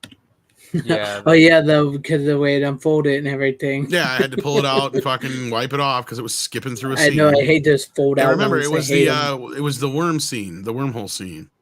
Oh Fire torpedoes. Yeah. That's motherfucker. And then it didn't. In Platoon, it was during the scene when Tom Berenger's drunk and he comes in their fucking tent right after he killed Willem Dafoe. Oh. And he's like in the middle of his speech, and it jumps in the middle, and it fucking jumped like a whole 20 seconds of his speech. I'm like, what the fuck did he say? And I did it twice. I wiped it off once. It wasn't good enough. I had to wipe it off again to get it to fucking work. I was so pissed because, and this is another thing I'm going to bitch about Shout Factory and any other fucking company that has it to where it won't remember where your fucking movie was. Oh yeah. That pisses me off. I have gotten so used to that, and so many times with Blu-ray and DVD where it remembers where, even if I haven't watched the movie in fucking 6 weeks, sometimes it'll remember where the fuck I'm like, I'll put a movie in, it's like, do you want to resume where you were? Wow, I didn't even know I watched this. Okay, sure. At least Criterion does that. Yeah, Criterion usually does. There's some that do have that, and it must be a setting on the disc, something that they can add or whatever to the disc. Shout doesn't fucking have it. And it wouldn't piss me off so bad, but they got 50 fucking things in the beginning of the goddamn Blu-ray that you can't skip through. You got the FBI warning, the other FBI warning, the warning that everything they say is solely that of the person saying that. Shout Factory, and God forbid it's a Scream Factory, because then you got to sit through the Scream Factory logo too. 5 fucking things you usually got to sit through just to get to the goddamn movie. But I'll still take that over streaming, because people are like, oh, I can just start. Bullshit. I've gotten to this shit with streaming too. It's like I've timed it. I can still start a Blu-ray faster than I can start streaming, especially if they're like Paramount Plus and HBO, where they like to throw a 30-second to a minute fucking commercial before the show that you can't skip over. Fucking pricks. Well, actually, I think HBO lets you skip, but Paramount don't. That's what pisses me off. I pay for this shit. I had to watch that fucking trailer for Scream so many goddamn times. That make you even more sick of the movie. Speaking of which, it did. Coming in October, Scream Stream. To everybody that's been wanting it, October we will have a special physical media Scream Stream. Because we'll figure once we'll all probably, as long as it don't get delayed like last time, we'll all probably have Scream 2 on 4K. So that'd be perfect time to do it. Hopefully my Best Buy will have some in stock. Oh, fuck. Hello, Sydney. Do you like scary movies? We need to put together a little something special for that, like a video or something. Do you like physical media? Very little I do yet. There'll be was that his voice in the last Scream? Because I could have sworn they said they were replacing him in that one. What, the Roger Jackson guy? Yeah, the guy that did the voice in the new Scream. Was it the same guy from the other ones? I feel like it is. No, do it's you gotta like be. titty movies? I very much like titty movies. What do you want to talk about? Like movies about Roman wrestlers? No, not really. What about gay porn? That's a more Runner Speed. No. He's got a lot of that under his bed. No. His mom called me and was like, "Can you please talk to my boy Runner? What is this that I keep finding is under his bed?" And I'm like, "Ma'am, I don't know you. Take care of your son. I That's get the away." Wrong answer. I agree. It is the wrong answer. Yeah, that's what I said. I could have sworn they replaced him in the new Scream movie, because there was times it sounded a lot like him, and there was times where he like cracked and it sounded like a different guy. I could have sworn they said that it was him in like interviews and stuff. Like it was. I'm pretty sure it was him. Was it? Because I could have sworn I heard they he's said just they were old replacing now, him. so. Like, but yeah, we'll get to that. Maybe for the new one, like they're replacing everybody. Yeah. I'm not looking forward to that. And when we do that, I'm sorry guys, I'm not rewatching 5. I will rewatch the rest. I definitely need to rewatch 4, because I've only seen 4 like 2 times, so I definitely need to rewatch 4. I'll rewatch 5 because I said I'd rewatch it a second time at some point, and I'll watch 6 just to see what it'll be like. I feel like it's gonna be bad, but I want to see how bad it is. That's just me, though. Have you ever seen Halloween Resurrection? Because I have a feeling Scream's about to meet that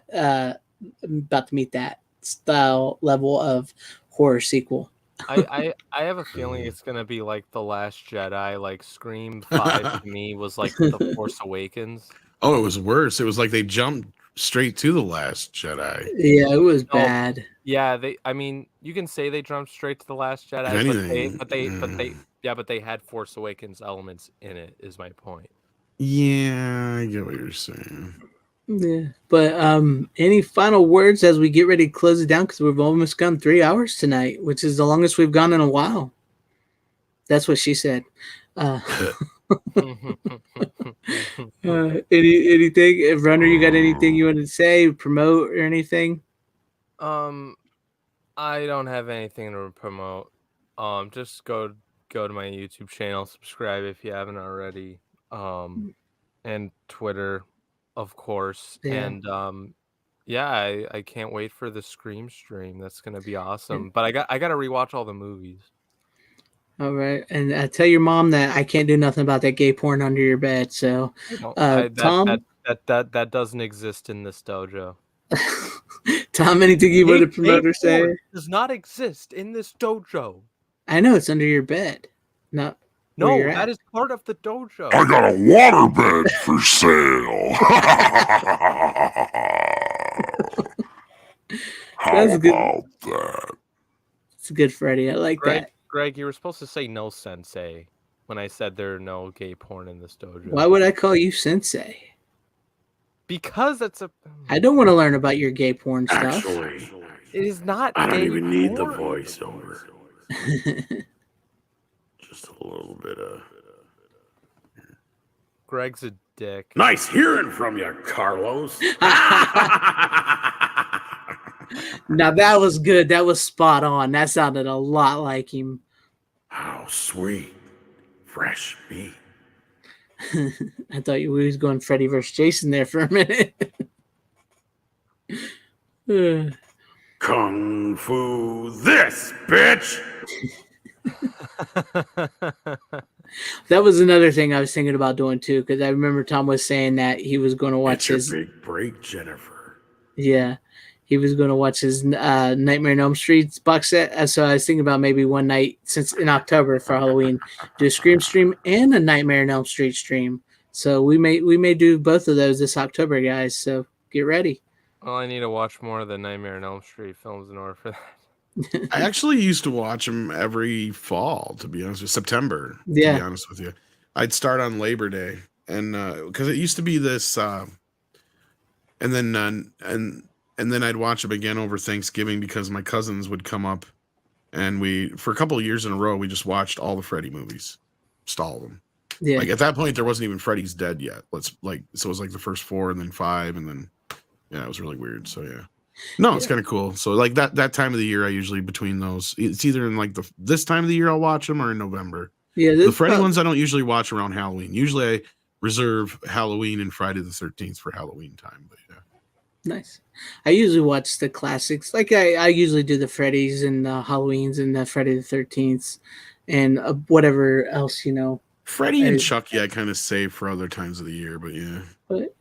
But like I said, if you guys are up to it, maybe we'll do that if you get them watched, and we'll just go to New Nightmare. We won't do anything past New Nightmare, which is only Freddy vs. Jason and the remake. So true, but at the same time, I mean, we'll probably mention them anyway. Yeah, probably. So you're not going to do New Nightmare? No, we'll go up to New Nightmare. Oh. All right. I think he's saying that because that's all that's in that set. Yeah, that's all that's in the set. Yeah. And not that we won't probably, like Tom said, we'll probably mention Freddy vs. Jason in the remake, but for the most part, we'll focus on the original Nightmare on Elm Street series set of movies, if you guys are up to doing that. But thank you guys for being here, Runner and Tom and everybody in the chat. It was popping tonight. I hurt him. I was just trying to pet him. I hated that shit. I'm sorry. That was horrible. That kid in part 6. No, that was from the remake when he killed the dog. Yeah. Like, I was just trying to pet him. Yeah. I've only seen the remake like one time, so yeah, it's horrible, dude. It's fucking horrible. Yeah, it's bad. I just remember that scene because I was just seeing because I took my friend to the theater with me to see it because he drugged me to Friday the 13th because that's his. His was always Friday the 13th. Mine was Freddy. Yeah. So. Like that was our thing. We saw Freddy versus Jason together, all that business. So we saw the remakes together. I hated Friday the 13th. He didn't hate it so much. Nightmare on Elm Street, I fucking hated, but he was the one ready to walk out, not me. I'm like, no, I'm seeing this motherfucker through. And it was that fucking scene. He's like, all of a sudden he's like, I just patting him. And he's like, no, fuck this shit. I'm out. Yeah, I'm out. He stood up and he starts walking. I'm like, dude, sit the fuck down. Like we're finishing this fucking movie. We've gone through it this fucking far. Let's just fucking get it over with. It's just like, we've already done this much. It's like, fuck it. Because I wasn't totally hating it. I didn't hate it until they backtracked on the whole like he's not innocent thing. Like, why even introduce this idea? if you're not going to follow through, especially since you've made the parents almost non-existent in this fucking world. Exactly. It felt like a CW series through half of the movie. But the only thing they did introduce to me that I'm like, okay, now this is something you could run with that's different than the original and what you can use Jackie Earle Haley for. Because what is he? He's a great actor.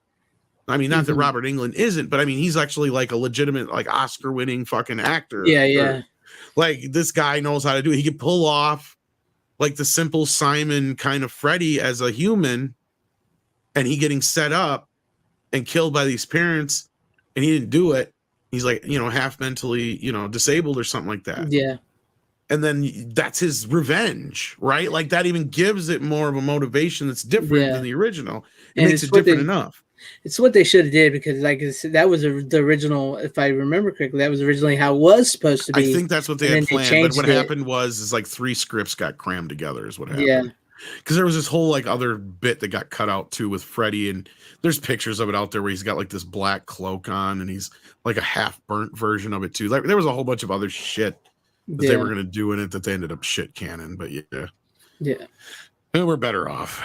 Yeah, but that's some stuff I got planned for October, and I thank you guys for everybody that was watching tonight and everybody in the chat. I would go through all your names, but you guys, there was a lot of you in the chat tonight, and that made me. We had over 30 people watching at one point. Yeah, we had a really good show tonight. A lot of good people here, and I really appreciate that. So make sure you hit that like, smash, share, subscribe, all that good stuff to Runner, Tom, me, everybody, and like I always say. You don't have to go home, but you can't stay here. Till next time. How you doing? Bitches leave.